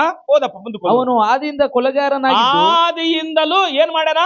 ಕೊಲೆಗಾರನಾಗಿ ಲಾಸ್ಟ್ಗೆ ಅಣ್ಣ ತಮ್ಮಂದ್ರಲ್ಲೇ ಕಾಯಿನ ಮೇಲೆ ಏನ್ ಮಾಡ್ಯಾನ? ಹೊಟ್ಟೆ ಕಿಚ್ಚು ಸ್ವಭಾವ ಹುಟ್ಟಿಸಿ ಸ್ವಂತ ಹುಟ್ಟಿದ ತಮ್ಮನ ಏಬೇಲನ್ನೇ ಏನ್ ಮಾಡ್ದ? ಅಡವಿ ಕರ್ಕೊಂಡು ಕೊಲ್ಲಿ ಹಾಕಿದ ಮಾತು. ಕೊಲೆಗಾರನು ಯಾರು?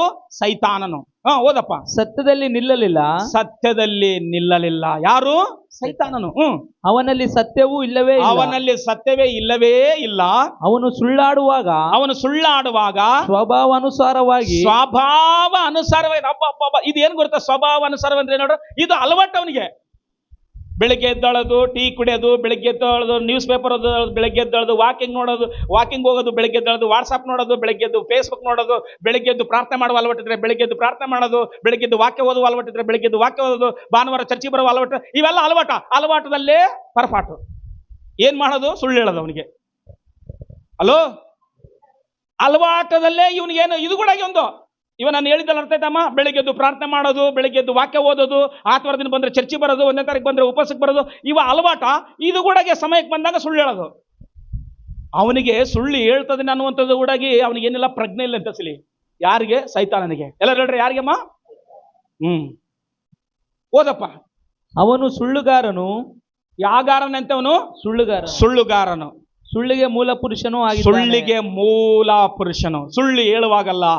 ಸುಳ್ಳು ಹೇಳುವಾಗಲ್ಲ ನಾವು ದೇವ್ರ ಮಕ್ಕಳಾಗ್ತಲ್ಲ ಅಂತ ಅಲ್ಲಿ ಹೇಳ್ತಾನೆ ಮಾತು. ಮತ್ತೆ ದೇವ್ರ ಮಕ್ಕಳಾಗ್ಲಿಲ್ಲ ಅಂದ್ರೆ ಯಾರ ಮಕ್ಕಳಾಗ್ತವ ಅಂತ ನಮಗೆ ಗೊತ್ತು ಅಷ್ಟೇ. ಅದಕ್ಕೋಸ್ಕರವೇ ಸುಳ್ಳು ಹೇಳ್ಬಾರ್ದು ಅಂತ ಹೇಳ್ತಾನ. ಬೈಬಲ್ನಲ್ಲಿ ಒಬ್ಬ ಸ್ತ್ರೀ ಇದ್ದಾಳ ಮಾತು, ನಿಮ್ಗೆಲ್ಲರಿಗೆ ಪರಿಚಯ ಅಮ್ಮ. ಏನಾಯ್ತು ಅಂತಂದ್ರೆ, ಒಂದ್ ದಿವಸ ಊರು ಬಿಟ್ಟು ಹೋಗಿ 20 ವರ್ಷ ಸೇವೆ ಮಾಡ್ದ. ಆತ ಪುಣ್ಯಾತ್ಮ ಇಬ್ಬರನ್ನ ಕೊಟ್ಟು ಮದುವೆ ಮಾಡಿದ. ಸುಂದರವಾಗಿದ್ಲು ಸಣ್ಣ ಹೆಂಡತಿ. ದೊಡ್ಡ ಹೆಂಡತಿಗೆ ಸ್ವಲ್ಪ ಕಣ್ಣು ಸರಿ ಕಾಣ್ತಾ ಇರಲಿಲ್ಲ. ಸುಂದರವಾಗಿರುವ ಸ್ತ್ರೀಗೆ 2 ಮಕ್ಕಳು ಹುಟ್ಟಿದ್ರು. ಸುಂದರವಾಗಿದ್ದ ಸ್ತ್ರೀಗೆ 6 ಜನ ಮಕ್ಕಳು ಹುಟ್ಟಿದ್ರು. ಟೋಟಲ್ 8 ಜನ, ಮತ್ತೆ ದಾಸಿಯರಿಗೆ 4 ಜನ. ಟೋಟಲ್ ಎಷ್ಟು ಜನ ಆದ್ರೆ ಇವಾಗ? ಹೇಳ್ರಿ, ಎಷ್ಟು ಜನಪ್ಪ? 12 ಜನ. ಒಂದು ಹುಡುಗಿ ಕೂಡ ಹುಟ್ಟಿತು, ಹೆಣ್ಣು ಹುಡುಗಿ. ಇಷ್ಟು ಜನ ನಾವು ಪಡ್ಕೊಂಡು ಹಿಂತಿರುಗಿ ಬರ್ತಾ ಇರುವಾಗ, ಆದ್ರೆ ಈತನ ಏನ್ ಮಾಡ್ದಂದ್ರೆ, ಯಾರ ಹತ್ರ 20 ವರ್ಷ ಇದ್ದ ಆತನಿಗೆ ಕೇಳ್ದಂಗೆ ಬಂದ ಮಾತು. ಎದಕ್ಕಂದ್ರೆ ಹೇಳಿದ್ರೆ ಎಲ್ಲಿ ಕಳ್ಸಾಕಲ್ಲ ನನ್ನ ಮನೆಗೆ ಅಂತೇಳಿ ಬಂದ್ಬಿಟ್ಟ.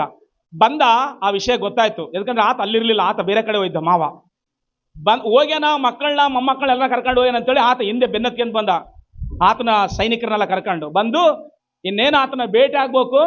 ಒಂದ್ ದಿವಸ ಮಧ್ಯರಾತ್ರಿಯಲ್ಲಿ ದೇವ್ರ ಈತನ ಬಂದು ಹೇಳ್ತಾನ, ನೋಡು ನೀನು ಏನು ಅನ್ಬೇಡ ನನ್ನ ಸೇವಕನಿಗೆ, ಎದಕ್ಕಂದ್ರೆ ನಾನೇ ಆತನ ಕರ್ಕೊಂಡು ಹೋಗ್ತಾನೆ ಅವ್ರ ಊರಿಗೆ, ನೀನೇನು ಅನ್ಬೇಡ ಅಂತ ಹೇಳೋಣ. ಆ ಮಾತು ಆತನ ಬಚ್ಚಿಟ್ಕೊಂಡು ಹೋಗಿ ಮಾತಾಡ್ತಾನ. ಎದಕ್ಕಪ್ಪ? ಕಳ್ಳ ಬಂದಂಗೆ ಬಂದ್ಬಿಟ್ಟಿಗೆ, ಒಳ್ಳೆ ಮೋಸ ಮಾಡೋಣ ಬಂದಂಗೆ ಮಾಡಿ. ಇತನ ಬದುಕೆ ಅದೇ ಅಲ್ವಾ? ಇತನ ಬದುಕೆ ಮೋಸ ಮಾಡೋದು, ಕಳ್ತನ ಮಾಡೋದು, ಇತನ ಬದುಕೆಲ್ಲ ಅವೇ ಎಲ್ಲ. ಅದಕ್ಕೋಸ್ಕರ ಎದಕ್ಕೆ ಹಿಂಗೆ ಬಂದಿಗೆ? ಇಲ್ಲ, ನಾನು ನಮ್ಮ ಊರಿಗೆ ಹೋಗ್ಬೇಕನ. ನಿಮ್ಮ ಊರಿಗೆ ಹೋಗ್ಬೇಕಂತ ನನಗೊಂದು ಮಾತು ಹೇಳಿದ್ರೆ ನಾನು ಏನು ಮಾಡ್ತಿದ್ದೆ? ಹೋಳಿಗೆ ಮಾಡ್ತಿದ್ದೆ, ಎಲ್ಲರಿಗೆ ಬಟ್ಟೆಗಳು ತರ್ತಿದ್ದೆ, ಆಮೇಲೆ ಎಲ್ಲರನ್ನ ನಮ್ಮರನ್ನ ಸಂಬಂಧಿಕರ ಕರಿತಿದ್ದೆ, ಎಲ್ಲರನ್ನ ಕರೆದು ಎಲ್ಲರಿಗೂ ಊಟ ಕೊಟ್ಟು ಇವತ್ತು ಊರಿಗೆ ಹೋಗ್ತದಾರ ಬರ್ರಿ ಅಂತೇಳಿ ಎಲ್ಲರಿಗೂ ಊಟ ಮಾಡಿಸಿ ನಿಮ್ಮನ್ನ ಸಂತೋಷವಾಗಿ ಕಳಿಸಿದ್ದಲ್ಲ.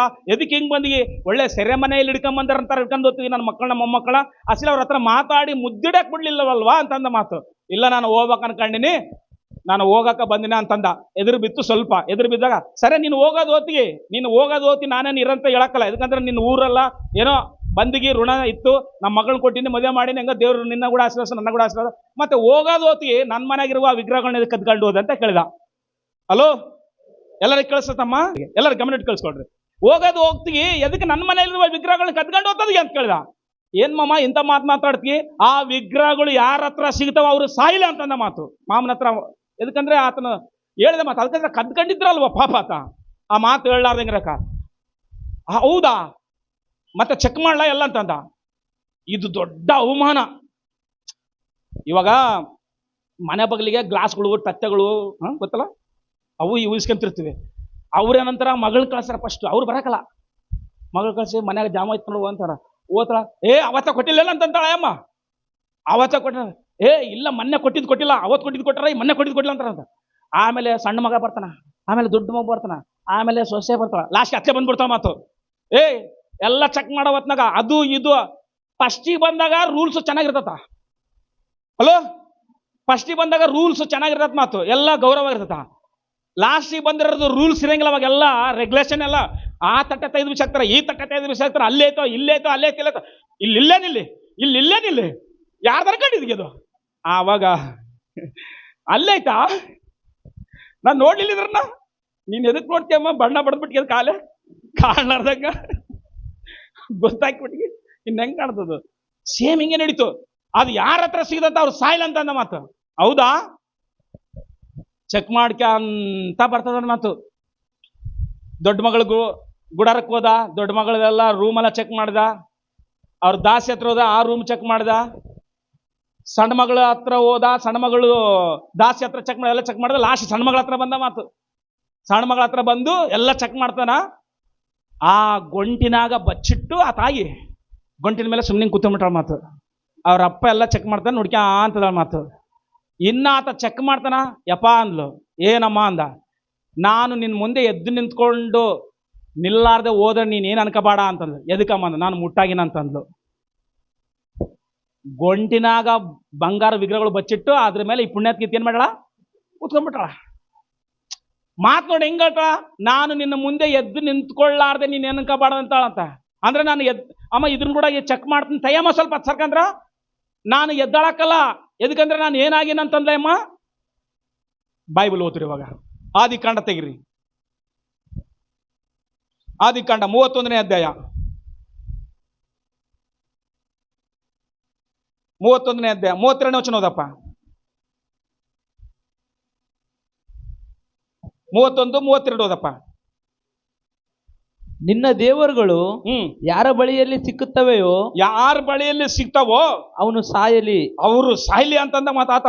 ನಮ್ಮ ಬಂಧುಗಳ ಎದುರಾಗಿ, ನಮ್ಮ ಬಂಧುಗಳ ಎದುರಾಗಿ ನೀನ್ ಏನ್ ಮಾಡ್ತದಿ, ನನಗೆ ನನ್ನ ಸೊತ್ತನ್ನು ಪರೀಕ್ಷಿಸ, ನನ್ನ ಸೊತ್ತನ್ನೆಲ್ಲ ನೀನ್ ಏನ್ ಮಾಡ್ತದಿ, ಪರೀಕ್ಷೆ ಮಾಡ್ತದಿ. ಅಂದ್ರೆ ನಾವೇನ್ ಕಳ್ರ, ನಾವೇನ್ ಕಳ್ತನ ಮಾಡಾರ ಕಡಿವ ನಿಮ್ಮ ಮನೆಗ, ಎಲ್ಲರ ಎದುರಿಗೆ ನನ್ ಮಾನ ತೈತದ್ಗೆ ಅಂತ ಹೇಳಿ ಯಾಕೋಬ ಸಿಟ್ಟಿಟ್ಟಾಗ್ತದನ್ ಮಾತು. ಅದರಲ್ಲಿ ನಿನ್ನದೇನಾದರೂ ಸಿಕ್ಕಿದರೆ, ನಿನ್ನದೇನಾದ್ರೂ ಸಿಕ್ಕಿಬಿಟ್ರೆ ಅದನ್ನು ತೆಗೆದುಕೋ ಎಂದು ಹೇಳಿದಂತೆ ರಾಹೇಲಳು, ಇಲ್ಲಿ ಕೇಳಿಸ್ಕೊಳ್ರಿ, ರಾಹೇಲಳಂತೆ ಆ ದೇವರುಗಳನ್ನು ಕದ್ದದ್ದು ಯಾಕೋಬನಿಗೆ ತಿಳಿದಿರಲಿಲ್ಲಮ್ಮ. ಹಲೋ, ರಾಹೇಲಳಿಗೆ ಯಾಕೋಬ ಅಂದ್ರೆ ಎಷ್ಟೋ ಪ್ರೀತಿ. ಅದಕ್ಕೋಸ್ಕರ ಆಟೋದಿಂದ ಬರ್ದಿರ್ತಾರ. ಏನಂತ ಬರ್ದಿರ್ತಾರಂದ್ರೆ, ಪ್ರೀತಿ ಪ್ರೇಮ ಆರೋಗ್ಯಕ್ಕೆ ಹಾನಿ.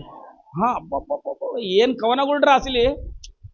ಈ ವಚನ ನೋಡಿ ಅನ್ನಕ ಬರ್ದಿರ್ತಾರ ಕಣಿ. ನಾನು ಪ್ರೀತಿ ಪ್ರೇಮ ಆರೋಗ್ಯಕ್ಕೆ ಸುಖಕರ ಅಂತ ಬರಿಬೇಕಾಯ್ತು. ನನಗೆ ಸತ್ಯವಾದ ನಾನು ಹೇಳ್ತಾನೆ, ಎಲ್ಲರೂ ಗಮನ ಕಳಿಸ್ರಿ. ಇಲ್ಲಿ ಆಯಮ್ಮ ಕದ್ಕೊಂಡಳ, ಅಪ್ಪನ ಮನೆ ಬಿಟ್ಟು ಬರುವಾಗ ಕದ್ಕೊಂಡಳ. ಒಂದ್ ಮಾತು ಹೋಗಿ ಯಾರಿಗೆ ಹೇಳ್ಬೇಕಾಯ್ತು ಹೇಳಮ್ಮ, ಯಾಕೋಬನಿಗೆ ಹೇಳ್ಬೇಕಾಯ್ತು. ರೀ ನನಗೆ ಇವಂದ್ರೆ ಭಾಳ ಇಷ್ಟ ರೀ, ಎದಕ್ಕಂದ್ರೆ ಸಣ್ಣ ಹುಡುಗಿಯಿಂದ ಹಿಡಿದು ಇವಟ್ಲ ಕೈಯಾಗ ಹಿಡ್ಕೊಂಡು ಆಡಿ ಆಡಿ ಆಡಿ ಆಡಿ ನನಗೆ ಭಾಳ ಇಷ್ಟ ಐತಿ. ಅದಕ್ಕೋಸ್ಕರ ಮನೆ ಬಿಟ್ಟು ಬರುವಾಗ ಇವಟ್ಲ ಬಿಟ್ಟು ಬರೋಕ್ಕಾಗಲ್ದು, ಇವಟ್ಲ ಅಂದೆ ನಾನು ತಂಗಂತಂದಿದ್ರಿ. ಯಾಕೋಬ ಏನು ಹೇಳ್ತಾ ಇದ್ದೆ ಅನ್ಕೋತ ಒಂದ್ ವೇಳೆ. ಆದ್ರೆ ಯಾಕೋಬನಿಗೆ ಹೇಳಿಲ್ಲ. ಆದ್ರೆ ಯಾಕೋಬ ಮಾತ್ರ ಏನ್ ಹೇಳ್ತದನ, ಅವ್ರ ಮಾಮನ ಹತ್ರ ಗುದ್ದಾಟಕ್ಕೆ ಬಿದ್ಬಿಟ್ಟಣ. ನಾನು ಕಳ್ಳನ ಕಂಡಿಗ, ನನ್ನ ಎಲ್ಲ ಮನೆಲ್ಲ ಪರೀಕ್ಷೆ ಮಾಡ್ತದ್ಗಿ, ಹಂಗೇನ ಸಿಕ್ಕರೆ ತಗ ಅಂತ ಹೇಳ್ತದನ ಮಾತು. ಎದಕ್ಕಂದ್ರೆ ಕಳ್ತನ ಮಾಡ್ದೆ ಅಮ್ಮ ಮೂಲೆ ಕುತ್ಕೊಂಡ್ಬಿಟ್ಟಾಳ. ಈತ ನೋಡಿದ್ರೆ ಎಗ್ರಿ ಮಾತಾಡ್ತದನ. ಯಾರು? ಯಾಕೋಬ. ಪರಿಸ್ಥಿತಿ ಹೆಂಗಾಗ್ಬಿಟ್ಟಂದ್ರೆ, ಆಗ್ಬಿಟ್ಲ ಕದ್ದಿದ್ದು ಯಾಕೋಬನಿಗೆ ಗೊತ್ತಿಲ್ಲ ಅಸಲಿ. ಆದ್ರೆ ಲಾಭನನ್ನು ಹುಡುಕ್ತದನ. ಇವಾಗ 35ನೇ ವಚನ ಓದಪ್ಪ. ರಾಹೇಲಳು ತನ್ನ ತಂದೆಗೆ ಅಪ್ಪ ನಾನು ನಿನ್ನ ಮುಂದೆ ಎದ್ದು ನಿಂತುಕೊಳ್ಳದೆ ಹೋದ್ರೆ ಕೋಪಿಸಿಕೊಳ್ಳಬೇಡ, ಸಿಟ್ಟಾಗ್ಬೇಡಪ್ಪ, ನಾನು ಮುಟ್ಟಾಗಿದ್ದೇನೆ ಎಂದು ಹೇಳಿದ್ರಿಂದ ಅವನು ಚೆನ್ನಾಗಿ ಹುಡುಕಿದ್ರು ಆ ವಿಗ್ರಹಗಳನ್ನು ಕಂಡುಕೊಳ್ಳಲಿಲ್ಲ. ಅಲ್ಲೆಲ್ಲೂ ಹೇಳಿ ಅರ್ಥದರು. 34 ಓದು ಇವಾಗಪ್ಪ. ರಾಹೇಲಳು ರಾಹೇಲಳು ಆ ವಿಗ್ರಹಗಳನ್ನು ತೆಗೆದುಕೊಂಡು ಆ ವಿಗ್ರಹಗಳನ್ನು ತೆಗೆದುಕೊಂಡು ಒಂಟೆಯ ಸಬರದೊಳಗಿಟ್ಟು ಅವುಗಳ ಮೇಲೆ ಕೂತಿದ್ದಳು. ಅವುಗಳ ಮೇಲೆ ಕೂತ್ಕೊಂಡಳ. ಮಾತು ಏನ್ ಮಾಡಾಳ? ಕಳ್ತನ್ ಮಾಡಿದ್ದು ತಂದೆ ಬಂದ್ಬಿಟ್ಟಣ ಗೊತ್ತಾಗಿ, ಅದಕ್ಕೋಸ್ಕರವೇ ಹುಡುಕ್ತದ್ರ ಸಿಗುವಲ್ವು. ಈ ಅಮ್ಮ ಏನ್ ಮಾಡ್ಬಿಟ್ಟಳ? ಆ ಒಂಟೆ ಮೇಲೆ ಹಾಕಿರುವ ಚೀಲದಲ್ಲಿ ಇಟ್ಬಿಟ್ಟು ಆ ಚೀಲನ ಇಳಿಸಿದ್ರೆ ಅದನ್ನೊಂದು ಮೂಲೆಗೆಲ್ಲಿ ಇಟ್ಬಿಟ್ಟು ಅದ್ರ ಮೇಲೆ ಕೂತ್ಕೊಂಡು ಅಪ್ಪ ಹುಡುಕ್ತಾ ಇದ್ರೆ ಒಂದು ಮಾತು ಕೂಡ ಹೇಳಲಾರ್ದಂಗೆ ಏನಂತ ಗೊತ್ತಾ? ನಾನು ಎದ್ದು ನಿಂತುಕೊಳ್ಳಲಾರದೆ ಹೋದ್ರೆ ನೀನ್ ಏನು ಸಿಟ್ಟಾಗ್ಬೇಡಪ್ಪ, ನಾನು ಮುಟ್ಟಾಗಿನಪ್ಪ ಅಂತಂದ್ ಮಾತು. ಇನ್ನ ಯಾರ್ರೀ ಹಂಗ ಅಂದ್ಮೇಲೆ ಯಾರ್ರೀ ಮಾತಾಡ್ತಾರ? ಯಾರು ಮಾತಾಡಕ್ಕಲ್ಲ. ಮಾತು ಎಲ್ಲರೂ ಮೌನವಾಗಿರ್ತಾರ ಅಲ್ಲಿ. ಆದ್ರೆ ಆಯಮ್ಮ ಏನ್ ಹೇಳಿದ್ಲು ಗೊತ್ತಾ? ಸುಳ್ಳು ಹೇಳಿಲ್ಲ. ಮಾತು ಎಲ್ಲರೂ ಏನ್ ಹೇಳಿದ್ಲು? ಸುಳ್ಳು ಹೇಳಿದ್ದು. ಸುಳ್ಳು ಹೇಳಿ ಆಯಮ್ಮ ಊರು ಮುಟ್ಟಿದ್ಲಾ? ಊರು ಮುಟ್ಲಿಲ್ಲ. ಎರಡನೇ ಮಗ ಡೆಲಿವರಿ ಆಗುವ ಸಮಯದಲ್ಲಿ, ಬೆನ್ನಾಮೀನ್ ಹುಟ್ಟುವ ಸಮಯದಲ್ಲಿ ಆಯಮ್ಮ ಬೈಬಲ್ ಹೇಳ್ತದೆ ಸತ್ತು ಹೋದಳಂತ ಹೇಳ್ತದ. ಮಾತು ಏನ್ ಕದ್ದಿದ್ದು? ವಿಗ್ರಹಗಳನ್ನ ಕದ್ದಿದ್ಲು. ಯಾರ ಮನೆ ಕಳ್ತನ ಮಾಡಿದ್ಲು? ಬೇರೆಯವ್ರ ಮನೆಯಾಗಲ್ಲ, ಅವ್ರ ಅಪ್ಪನ ಮನೆಗೆ ತಂದಿದ್ಲು. ಅವ್ರ ಅಪ್ಪನ ಮನ್ಯಾಗ ತಂದ್ಕೊಂಡು ಈ ಅಮ್ಮ ಬಳಸ್ಕೊಳ್ಳಿಕ್ಕೆ ಅಧಿಕಾರ ಇಲ್ಲ ಅಂತಲ್ಲ, ಅಧಿಕಾರ ಐತಿ. ತಗೊಂಡಿರ ಅಮ್ಮ ಏನ್ ಹೇಳ್ಬೇಕಾಯ್ತು ಹೇಳ್ರಿ ಅಸಲಿ? ಇಲ್ಲಪ್ಪ ನನಗಿಷ್ಟ ಅಂತಿದ್ರೆ ಏನ್ ಮಾಡ್ತಾ ಇದ್ದ? ಅವ್ರಪ್ಪ ಬಿಡ್ತಿದ್ದ. ಮಗಳನ್ನೇ ಕೊಟ್ಟನ. ಮಗಳ ಹೆಚ್ಚ ಆ ವಿಗ್ರಹಗಳ ಹೆಚ್ಚು? ಹೇಳ್ರಿ ನೋಡೋಣ. ಎಲ್ಲರೂ ಹೇಳ್ರಿ, ಏನ್ ಹೆಚ್ಚು? ಮಗಳೇ ಹೆಚ್ಚು. ಜೀವ ಇಲ್ಲದ ವಸ್ತುಗಳಲ್ಲ ಇಷ್ಟ, ಜೀವ ಇರುವ ಮಗಳು ಇಷ್ಟ, ಲಾಭನಿಗಳು. ಆದ್ರೆ ಈ ಅಮ್ಮ ಮಾಡಿದ ಆ ಕತೆ, ಈ ಅಮ್ಮ ಹೇಳಿದ ಆ ಸುಳ್ಳು ಬೈಬಲ್ ಏನ್ ಹೇಳ್ತಾ ಗೊತ್ತಾ? ನಿನ್ನ ನಾಲಿಗೆಯಲ್ಲೇ ಜೀವವು, ಮಾತಾಡ್ರಿ, ನಿನ್ನ ನಾಲಿಗೆಯಲ್ಲೇ ಜೀವವು ಮರಣವು ಶಾಸನವಾಗಿಟ್ಟಿದ್ದೀನಿ. ನೀನು ಏನ್ ನುಡಿತೀಯೋ ಅದು ನೆರವೇರ್ತದ ಅಷ್ಟೇ. ಹಲೋ, ನಾನು ನೀನು ಎಷ್ಟು ಸೂಪರ್ ಅಂತಂದ್ರೆ ನಾವು ಬೇಕಾದೆಲ್ಲ ಮಾಡಿಬಿಟ್ಟು ಸುಳ್ಳು ಹೇಳಕ್ಕೆ ಬಹಳ ಪ್ರಯತ್ನ ಮಾಡ್ತೀವಿ. ನಿನಗೊಂದು ಗುಡ್ ನ್ಯೂಸ್, ನೀನು ಏನು ಹೇಳ್ತೀವೋ ಅದು ಅನುಭವಿಸ್ತೀವಿ ಎಷ್ಟೇ ಒಂದು ದಿವಸ. ಸುಳ್ಳು ಹೇಳಿದ್ದು ಪ್ರಯಾಣ ಮಾಡ್ತಾಳ. ಅಪ್ಪ ಬಿಟ್ಟೋದ, ಅಲ್ಲಿಗೆ ಬಿಟ್ಟೋದ. ಗರ್ಭಿಣಿ ಆದ್ಲು. 9 ತಿಂಗಳಾಯ್ತು. ದಿನಗಳು ಬಂದು ಹತ್ರ ಬಂತು. ಡೆಲಿವರಿ ಸಮಯ ಬಂತು. ಹೆರಿಗೆ ಸಮಯ ಬಂದತೆ. ಮಗು ಹುಟ್ಟಿತು. ರಾಯಳು ಸತ್ತು ಹೋದ್ಲು ಅಂತ ಮಾಡ್ತಾ ಇದ್ದ. ಯಾಕೆ ಸತ್ತು ಹೋದ್ಲು? ಸುಳ್ಳು ಹೇಳಿದ್ಲು. ಗಂಡನಿಗೆ ಹೇಳಿಲ್ಲ. ಹೋಗ್ಲಿ, ಗಂಡನಿಗಳ ತಂದೆ ಪ್ರೀತಿ ಅಲ್ವಾ, ತಂದೆಗಾದ್ರೂ ಹೇಳ್ಬೇಕಾಯ್ತಲ್ವಾ? ತಂದೆಗೂ ಕೂಡ ಹೇಳಿಲ್ಲ. ಕದ್ದಿದ್ದೇನು? ವಿಗ್ರಹಗಳು. ಹಲೋ, ನೀನು ಏನು ಮಾತಾಡ್ತೀರಿಯಮ್ಮ ಅದೇ ನಿನಗೆ ನೆರವೇರ್ತದಷ್ಟೇ. ಈ ಮೇನು ಒಂದು ವೇಳೆ ಅಪ್ಪಗೆ ಹೇಳ್ಬೋದಾಯ್ತು, ಇಲ್ಲಪ್ಪ ನಾನು ತಗೊಂಬಂದಿನಿ ನನಗಿಷ್ಟ ಅಂದಿದ್ರಿಗಿನ ಏನನ್ನ ಅಂತಿದ್ದಪ್ಪ? ಮತ್ತೆ ಹೇಳ್ಬೇಕಾಯ್ತಲ್ಲಮ್ಮ, ನೀನು ತಗೊಂಬಂದಿನಿ ಅಂತಿದ್ರೆ ಅಷ್ಟೇ ಅಂತಿದ್ದ. ಅದಕ್ಕಿಂತ ಏನಂತಿದ್ದ? ಲಾಸ್ಟ್ಗೆ ಸುಳ್ಳು ಹೇಳಿ ಪ್ರಾಣ ಕಳ್ಕೊಂಡ್ಲೇ ಹೊರತಾಗಿ ನಿಜ ಹೇಳಿ ಪ್ರಾಣ ಉಳಿಸ್ಕೊಳ್ಳಿಲ್ಲ. ಗಂಡನ ಕೂಟ ಸಾಯ ತನಕ, ಮುದುಕ ಆಗೋ ತನಕ ಬದುಕುವ ಋಣ ಇರಲಿಲ್ಲ. ಯಾರಿಗಮ್ಮ? ರಾಹೇಲಳಿಗೆ. ಸುಳ್ಳು ಎಷ್ಟು ದೊಡ್ಡದಕ್ಕ ತಗೊಂಡೋಗಿ ಏನ್ ಮಾಡ್ತು? ನಾಶ ಮಾಡ್ತು. ಇನ್ನೊಬ್ರು ಗೊತ್ತಲ್ಲ ಬೈಬಲ್ನಲ್ಲಿ, ಇಬ್ರು. ಯಾರು? ಅನನೀಯ, ಸಪ್ಪೈರಳು. ಎಲ್ಲರೂ ತಂದು ಕಾಣಿಕೆ ಕೊಡ್ತಾ ಇದ್ರೆ ಸೇವಕರಿಗೆ. ಆ ಕಾಲದಲ್ಲಿ, ಇವಾಗಲ್ಲ. ಅವ್ರು ಎಂತ ಕಾಣಿಕೆ ಕೊಡ್ತಾ ಇದ್ರು ಅಂದ್ರೆ, ನಾವು ಕೊಡುವಂತ ಈ ಸ್ವಲ್ಪ ಕಾಣಿಕೆಲ್ಲ, ಅವ್ರ ಆಸ್ತುಗಳನ್ನೇ ಮಾರಿ ಬಂದು ಅಪೊಸ್ತಲರ ಪಾದಗಳಲ್ಲಿ ಇಡ್ತಾ ಇದ್ರಂತೆ. ಇದ್ರನ್ನ ನೋಡಿದ್ರಂತೆ, ನಮಗೆ ಕೂಡ ಒಂದು ಆಸೆ ಆಯ್ತಲ್ಲ, ಅದನ್ನ ಮಾರಿ ಬಂದು ಕೊಟ್ಬಿಡ ಒಂದು ಸೇವೆಗೆ ಅನ್ಕೊಂಡು ಇವ್ರೇನ್ ಮಾಡಾರ? ಅದನ್ನ ಮಾರಿ ಬಂದು ಅರ್ಧ ಬಚ್ಚಿಟ್ಟು ಬಂದು ಮಾತಾಡ್ತಾರಂತೆ. 5:3 ಹೋದ್ರೆ ಅಪೊಸ್ತಲ ಕಾರ್ಯಗಳಲ್ಲಿ 5:3 ಏನಂತ ಹೇಳ್ತಾನ? ಆಗ ಪೇತ್ರನು ಅನನೀಯ, ಸೈತಾನನು ನಿನ್ನ ಹೃದಯದಲ್ಲಿ ತುಂಬಿಕೊಂಡಿದ್ದಾನೇನು? ಸುಳ್ಳು ಹೇಳುವಾಗ ಯಾರಿರ್ತಾರಂತೆ? ಎಲ್ಲ ನಡ್ರಿ, ಇವಾಗ ಸುಳ್ಳು ಹೇಳುವಾಗ ಯಾರಿರ್ತಾರಂತೆ ನಮ್ಮ ಹೃದಯದಲ್ಲಿ? ಸೈತಾನನು ನಿಮ್ಮ ಹೃದಯದಲ್ಲಿ ತುಂಬಿಕೊಂಡಿದ್ದೇನು? ನೀನು ಯಾಕೆ ಆ ಹೊಲದ ಕ್ರಯದಲ್ಲಿ ಕೆಲವನ್ನು ಬಚ್ಚಿಟ್ಟುಕೊಂಡು ಪವಿತ್ರಾತ್ಮನನ್ನು ಯಾರಿಗೆ? ಪವಿತ್ರಾತ್ಮನನ್ನು ವಂಚಿಸಬೇಕೆಂದಿದೆಯೋ? ಆ ಆಸ್ತಿ ಇದ್ದಾಗ ಆ ಆಸ್ತಿ ಇದ್ದಾಗ ನಿನ್ನದಾಗೆ ಇತ್ತಲ್ವಾ, ಮಾರಿದ ಮೇಲೆಯೂ ಮಾರಿದ ಮೇಲೆ ಗುಡಗಿ ಬಂದ ಹಣವು ನಿನ್ನ ಅಧೀನದಲ್ಲೇ ಇತ್ತಲ್ಲ. ನಿನ್ನ ಆಧೀನದಲ್ಲಿತ್ತಲ್ವಾ, ನೀನು ನೀನು ಈ ಕಾರ್ಯವನ್ನು ನಿನ್ನ ಹೃದಯದಲ್ಲಿ ಯೋಚಿಸಿಕೊಂಡಿದ್ದನ್ನು ಯಾಕೆ? ಯೋಚಿಸಿಕೊಂಡಿದ್ದು ಯಾಕೆ? ನೀನು ಸುಳ್ಳಾಡಿದ್ದು ಮನುಷ್ಯರಿಗೆಲ್ಲಪ್ಪ, ದೇವರಿಗೆ ಆಡಿದ್ದೆ ಅಂದನು. ದೇವರಿಗೆ ಆಡಿದ್ದು. ಓದಪ್ಪ.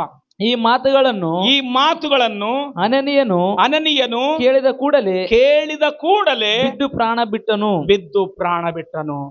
ಹಲ್ಲೆಲೂಯಾ. ಎಂತ ಘೋರವಾದ ಪ್ರಾಬ್ಲಮ್ ನಡೆದತೆ. ಹಳೆ ಒಡಂಬಡಿಕೆಯಲ್ಲಿ ಸುಳ್ಳೇಳಿ ರಾಹೇಲಳು ಹೋದ್ಲು, ಹೊಸ ಒಡಂಬಡಿಕೆಯಲ್ಲಿ ಸೇವಕರಿಗೆ ಪವಿತ್ರಾತ್ಮನಿಗೆ ಸುಳ್ಳೇಳಿ ಅನನೀಯ ಸಪರ್ಯಳು ಇಬ್ರು ಸತ್ತು ಹೋದ್ರು. ಸುಳ್ಳೇಳಿ ಸಂಪಾದನೆ ಮಾಡ್ಕೊಂಡ್ರ, ಸುಳ್ಳೇಳಿ ಆಸ್ತಿ ಹೊಂದ್ಕೊಂಡ್ರ, ಸುಳ್ಳೇಳಿ 100 ವರ್ಷ ಬದುಕಿ ಬಾಳಿದ್ರ, ಎಲ್ಲವೂ ನಾಶವಾಯ್ತಲ್ವಾ. ಸುಳ್ಳಿನಿಂದ ಏನಿಲ್ಲ, ಸುಖವೇ ಇಲ್ಲ ಅಂತ ಹೇಳ್ತಾರೆ. ಬೈಬಲ್ ನಲ್ಲಿ ಒಂದು ಮಾತ್ರ, ಸುಳ್ಳು ಕ್ಷಣಿಕ ಅಂತ ಬರ್ದಾನ ಮಾತು. ಜ್ಞಾನೋಕ್ತಳು ಹೋದ್ರು ಒಂದ್ಸಾರಿ 12ನೇ ಅಧ್ಯಾಯ ಅನ್ಕಡಿನಿ.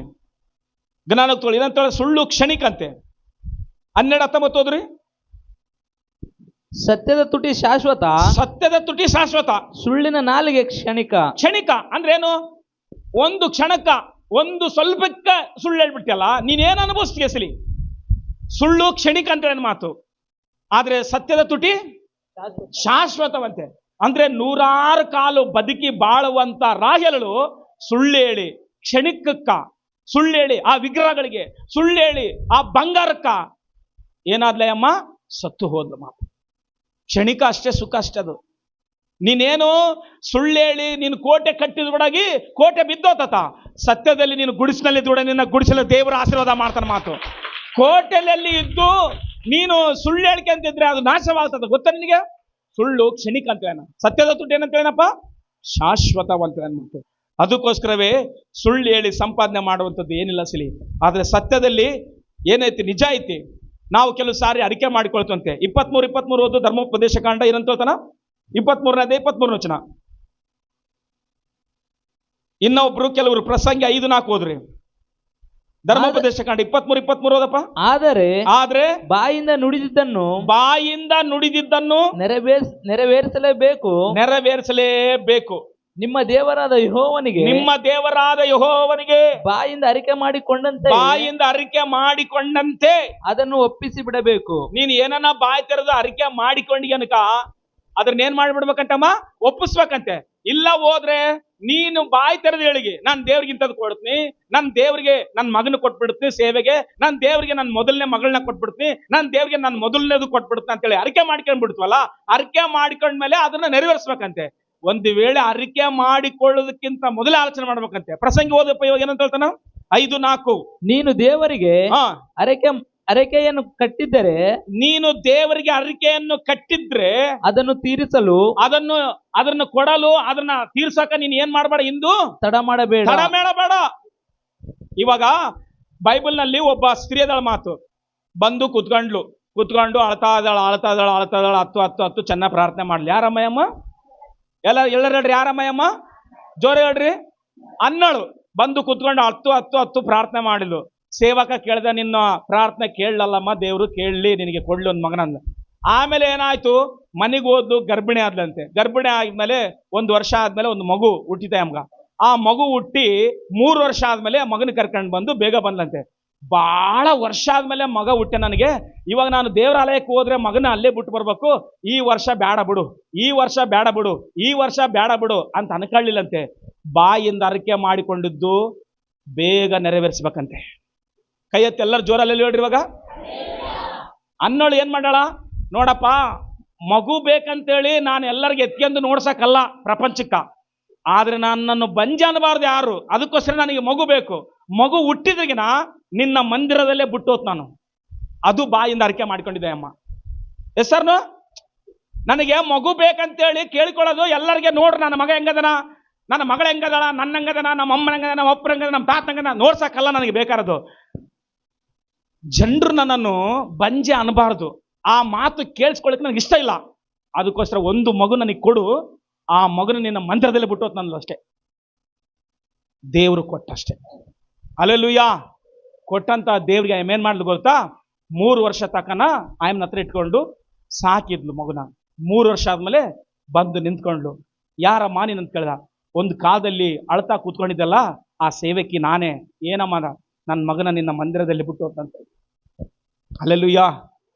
ಬಾಯಿಂದ ಅರಿಕೆ ಮಾಡಿಕೊಂಡಿದ್ದು ಹಣ ಅಲ್ಲ, ಬಂಗಾರ ಅಲ್ಲ ಅಮ್ಮ, ತನ್ನ ಹೊಟ್ಟೆಯಲ್ಲಿ ಹುಟ್ಟುವ ಮಗನ ಅರಿಕೆ ಮಾಡ್ಕೊಂಡಿದ್ಲು. ಯಾರಿಗೆ ಕೊಡ್ತಂತೇಳಿ? ದೇವರಿಗೆ ಕೊಡ್ತಂತೇಳಿ. ಅವಾಗ ದೇವ್ರೇನ್ ಮಾಡ್ದ? ಮಗನ್ ತಗೊಂಡು ಸುಮ್ಮನೆ ಆದ. 1ನೇ ಸಮುವೇಲ 2ನೇ ಅಧ್ಯಾಯ 18ನೇ ವಚನ ಓದಪ್ಪ ಇವಾಗ. ಬಾಲಕನಾದ ಸಮುವೇಲನು ಯೋಪೋದೆಂಬ ನಾರು ಮಡಿಯಂಗಿಯನ್ನು ತೊಟ್ಟುಕೊಂಡು ಯೆಹೋವನ ಸನ್ನಿಧ್ಯ ಸೇವೆಯನ್ನು ಮಾಡುತ್ತಿದ್ದನು. ಅವನ ತಾಯಿ ಪ್ರತಿ ವರ್ಷ ಗಂಡನ ಜೊತೆಯಲ್ಲಿ ಯಜ್ಞವನ್ನು ಅರ್ಪಿಸುವುದಕ್ಕೆ ಬಂದಾಗ ಒಂದು ಚಿಕ್ಕ ಅಂಗಿಯನ್ನು ಹೊಲಿದು ಅವನಿಗೆ ತಂದು ಕೊಡುತ್ತಿದ್ದಳು. ಸಾಕು. 2ನೇ ಅಧ್ಯಾಯ 18ನೇ ವಚನ ಓದಿವಾಗ. 2:18. ಬಾಲಕನಾದ ಸಮುವೇಲನು ಯೋಪೋದೆಂಬ ನಾರುಮಡಿ ಅಂಗಿಯನ್ನು ತೊಟ್ಟುಕೊಂಡು ಯೆಹೋವನ ಸಾನ್ನಿಧ್ಯ ಸೇವೆಯನ್ನು ಮಾಡುತ್ತಿದ್ದನು. ಸೇವೆ ಮಾಡ್ತಾ ಇದ್ದಾನೆ.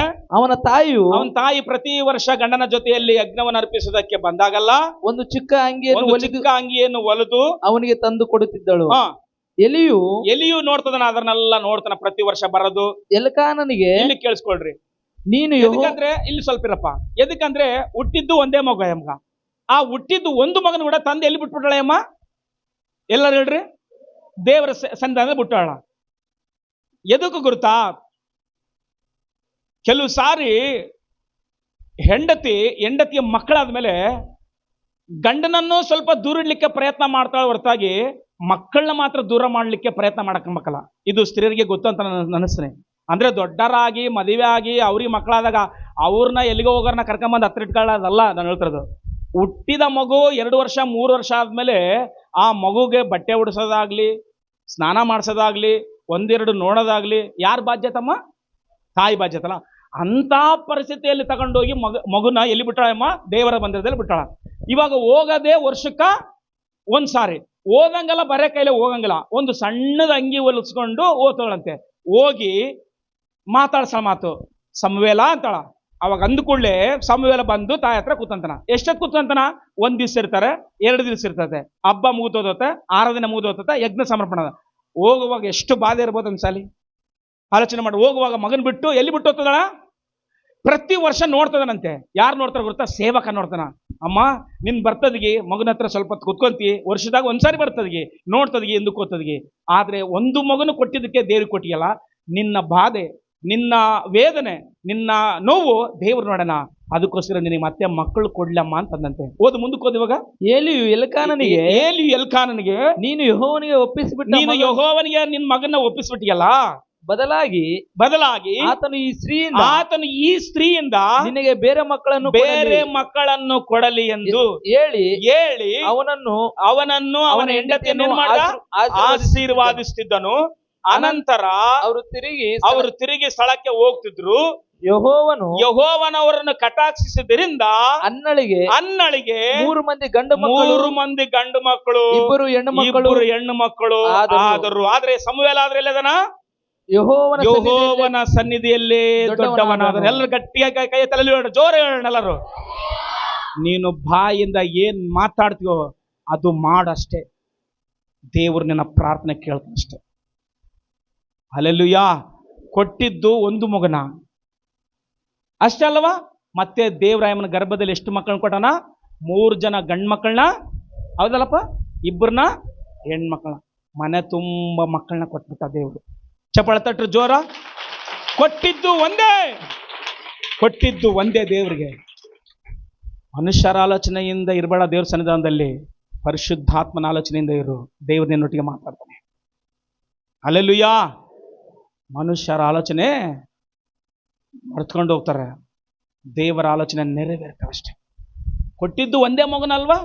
ಆ ಮಗುನ ನೋಡಕ್ಕೆ ವರ್ಷಕ್ಕೊಂದ್ಸಾರಿ ಬರೋದೇ ಅಮ್ಮ.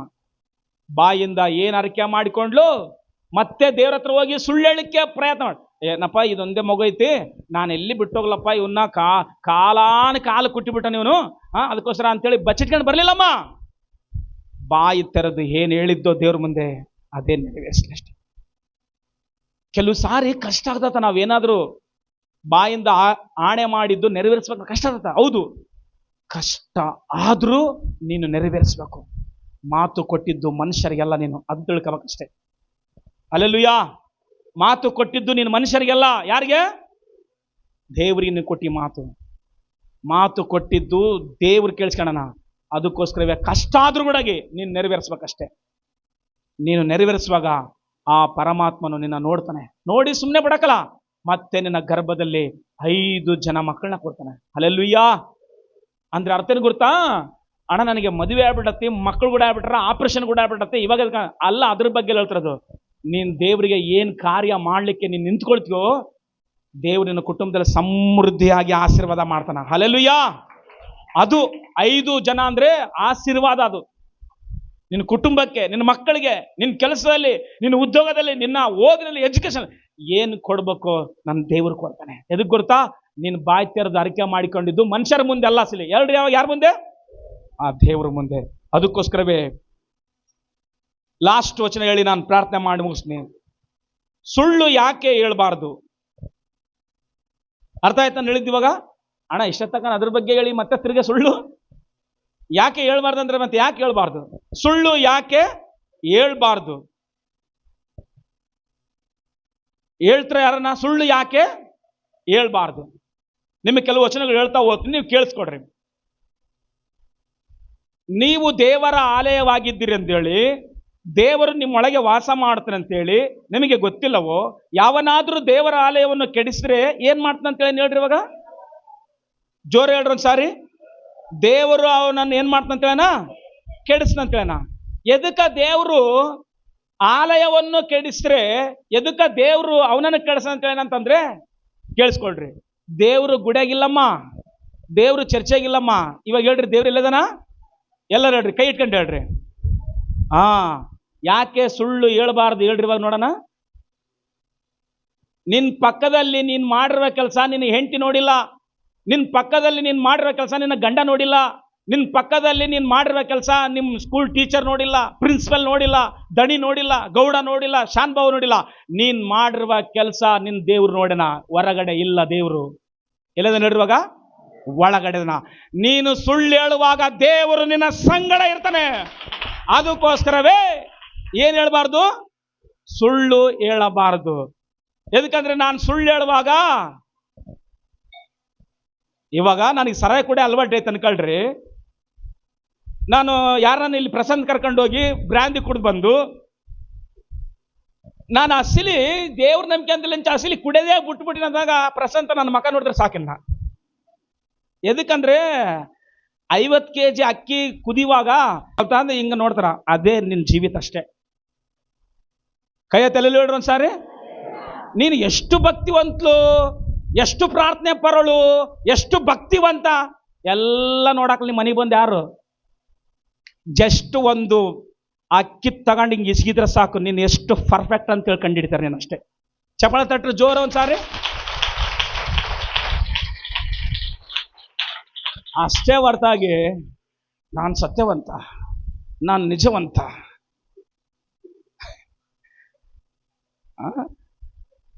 ಆ ಸ್ತ್ರೀಯರ ಬಗ್ಗೆ ಒಂದು ಹೇಳ್ತಾರ, ಏನೋ ಗುದ್ದಾಡವತ್ತ ಅಂತಿರ್ತಾರ, ಅದೇನು ಬರವಲ್ದ. ಸಿಲೆಟ್ ಹಾಕ್ಯಂಬುದು ಅವಸರ ಇಲ್ಲಮ್ಮ, ನೀನು ಎಷ್ಟು ಪರ್ಫೆಕ್ಟ್ ಅವಸರ ಇಲ್ಲ. ಒಂದು ಮೆತ್ತಕ್ಕೆ ಇಜ್ಗಿದ್ರೆ ಸಾಕು, ಅನ್ನ ಕುದ್ದತ ಇಲ್ಲ ಅಷ್ಟೇ. ಸೌಡ್ ತಂದು ಅಡ್ಯಾಗಳು ತಂದು ಏನ್ ನೋಡಂಗ್ ಅನ್ಸಲಿ, ಜಸ್ಟ್ ಹಿಂಗ ಅನ್ಕಂತ ಹಿಂಗ್ ನೋಡ್ತಾನ ಅಷ್ಟೇ. ಹಿಂಗಂದ್ ಹಿಂಗಂದ್ ನೋಡ್ತಾನ, ಆಯ್ತು ತಿಳಿಸಿಬಿಡು ಆಯ್ತು ಅಂತಾರ. ಮಾತು ಕೆಲವು ಸಾರಿ ಹೊಸ ಅಕ್ಕಿ ಆದ್ರೆ ಏನ್ ಮಾಡಕ್ ಬರಕಲ್ಲ, ಮತ್ತೆ ಆ ಕಡೆಗೆ ಮೆತ್ತಗ, ಈ ಕಡೆಗೆ ಅಕ್ಕಿ ಅಂದ್ರೆ ಅರ್ಥ ಏನ್ ಹೇಳ್ರಿ? ದೇವ್ರನ್ನ ಪರಿಪೂರ್ಣ ನಂಬ್ಕೊಂಡ್ರೆ ಹಂಗೆ ಹಿಂಗಿರ್ತತ್ ಅಂತ ಅರ್ಥ. ಅದು ಕೂಡ ಪರ್ಫೆಕ್ಟು ನಂಬ್ಕೊಂಡಿವಾ? ನೀನ್ ಮಾತನಾಡುವ ಮಾತು ಇವತ್ತು ನಿನಗೆ ಗೌರವ ಇಲ್ಲದೆ ಇರ್ಬೋದು, ಒಂದು ದಿವಸ ಬರ್ತತ ನೀನು ಮಾತನಾಡುವ ಪ್ರತಿ ಮಾತಿಗೆ ಬೆಲೆ ಐತಿ ಮಾತು. ಅಷ್ಟೇ ಹೊರತಾಗಿ ಇವಾಗಿಂದು ನೋಡಿ ಮಾತಾಡಬೇಡ ಯಾರ ಹತ್ರ. ಇವಾಗಿಂದು ನೋಡಿ ಮಾತಾಡಿ ಮೆಚ್ಚಿಸಕೋಬೇಡ. ನಿನ್ನ ನಂಬಿದವರು ನಿನ್ನಿಂದಿರ್ತಾರೆ.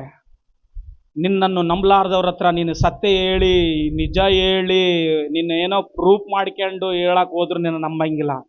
ನಿನ್ನಿಂದ ದೂರ ಇರೋರು ದೂರನೇ ಇರ್ತಾರ, ನಿನ್ನ ನಂಬಿದವ್ರು ನಿನ್ನ ಹತ್ರನೇ ಇರ್ತಾರ. ಯಾಕಂದ್ರೆ ನೀನು ಮಾತನಾಡೋ ಪ್ರತಿ ಮಾತು ನಿಜ ಅಂತ ಅರ್ಥ ಮಾಡ್ಕೊಂಡಿರ್ತಾರ ಅಷ್ಟೇ. ಅಷ್ಟೇ ಹೊರತಾಗಿ ನಾನು ಹೇಳೋದೇ ನಿಜ. ನಾನು ಹಿಡ್ಕೊಂಡಿದ್ದು ಕುಂದಲಿಗೆ 3 ಕಾಲ ಅಂದ್ರೆ ಇನ್ನೊಬ್ರು ಹೆಂಗ್ ಸುಮ್ಮನಿರ್ತಾರ? ಸ್ವಲ್ಪ ಸರ್ಕಾರಿ ಕಡೆಗೆ, ಸ್ವಲ್ಪ ಸರ್ಕಿ ಕಡೆಗೆ ಅಂತಾರೆ ಮಾತು. ಎದಕ್ಕಂದ್ರ ಸ್ವಲ್ಪ ಕೈ ಬಿಡು, ಎಷ್ಟು ಹಿಡ್ಕೊಂಡು ನೋಡೋಣ. 3 ಕಾಲ ಅಲ್ಲ, 4 ಕಾಲ ಅದೇವಂತಾರಂತೆ. ಚಪಳ ತಟ್ಟೋಣ, ಹಾಲೆಲೂಯಾ. ನಾನು ಹಿಡ್ಕೊಂಡಿರುವ ಕುಂದಲಿಗೆ ಎಷ್ಟು ಕಾಲ ಅಂತಂದ್ರೆ ಯಾರು ಒಪ್ಪಂಗಿಲ್ಲ. 3 ಕಾಲ ಅಲ್ಲ, ಇರೋದು ಎಷ್ಟು ಕಾಲು? ನೀನು ಹಿಡ್ಕೊಂಡಿರುವ ಕಾಲು, ನೀನು ಒಂದು ಕಾಲು ಮುಚ್ಚಿಟ್ಟು 3 ಕಾಲೇ ಇರೋದು ಕುಂದಲಿಗೆ, 3 ಕಾಲೇ ಇರೋದು ಕುಂದಲಿಗೆ ಅಂತಂದ್ರೆ ಮೂರ್ಖರಾತ್ವಂತೆ. ಕುಂದಲಿಗೆ ಎಷ್ಟು ಕಾಲಮ್ಮ? ಅರ್ಥ ಆಯ್ತಾ? ಸುಳ್ಳು ಹೇಳುವಾಗೆಲ್ಲ ಯಾರೂ ನೋಡಕ್ಕಲ್ಲ ನಮ್ಮನ್ನ, ಹೌದಲ್ವಾ? ಯಾರೂ ನೋಡಕ್ಕಲ್ಲ. ಬೈಬಲ್ನಲ್ಲಿ ಅದೇ ಬರ್ದಿಟ್ಟದನ್ನ ಮಾತು. ಯೇಸು ಸ್ವಾಮಿನ ಹಿಡ್ಕೊಂಡು ಹೋದ್ರು. ಪೇತ್ರ 3 ಸಾರಿ ಸುಳ್ಳು ಹೇಳ್ಬಿಟ್ಟ. ಯೇಸು ಇಲ್ಲಿ ನಿಂತ್ಕೊಳ್ಳೋಣ, ಪೇತ್ರ ಅಲ್ಲಿ ನಿಂತ್ಕೊಳ್ಳೋಣ. 3 ಸಾರಿ ಸುಳ್ಳು ಹೇಳಿದ ಕೂಡಲೇ ಸಿಗ್ನಲ್ ಬಂತು. ಏನ್ ಸಿಗ್ನಲ್ ಕೊಟ್ಟಿದ್ದು? ಕೋಳಿ ಕೂಗ್ತು. ಕೋಳಿ ಕೂಗಿದಾಗ ಪೇತ್ರನ ಹತ್ರಕ್ಕೆ ಹೋಗಿ, ಪೇತ್ರ, ನಾನು ಹೇಳಿಲ್ಲ ಅವಾಗ ನೀನು ಸುಳ್ಳು ಹೇಳಿದ್ರೆ ಕೋಳಿ ಕೂತಂತ ನಾ ಹೇಳಿಲ್ಲ ನಾನು ಅವಾಗ ಅಂತ ಪ್ರಸಂಗ ಮಾಡಲಿಲ್ಲ ಯೇಸು ಸ್ವಾಮಿ. ಜಸ್ಟ್ ಹಿಂಗ್ ನೋಡಿದಷ್ಟೇ ಪೇತ್ರನ ಕಡೆಗೆ. ಪ್ರಸಂಗ ಅರ್ಥ ಆಯ್ತು. ಹಲೋ, ನಿನ್ನ ಕಡೆಗೆ ಒಂದ್ಸಾರಿ ದೃಷ್ಟಿ ನೋಡಿದ್ರೆ ಸಾಕು, ನೀನು ಯಾರಂಬುದಾಗಿ ಅರ್ಥ ಆಗ್ಬಿಡ್ತಂತೆ.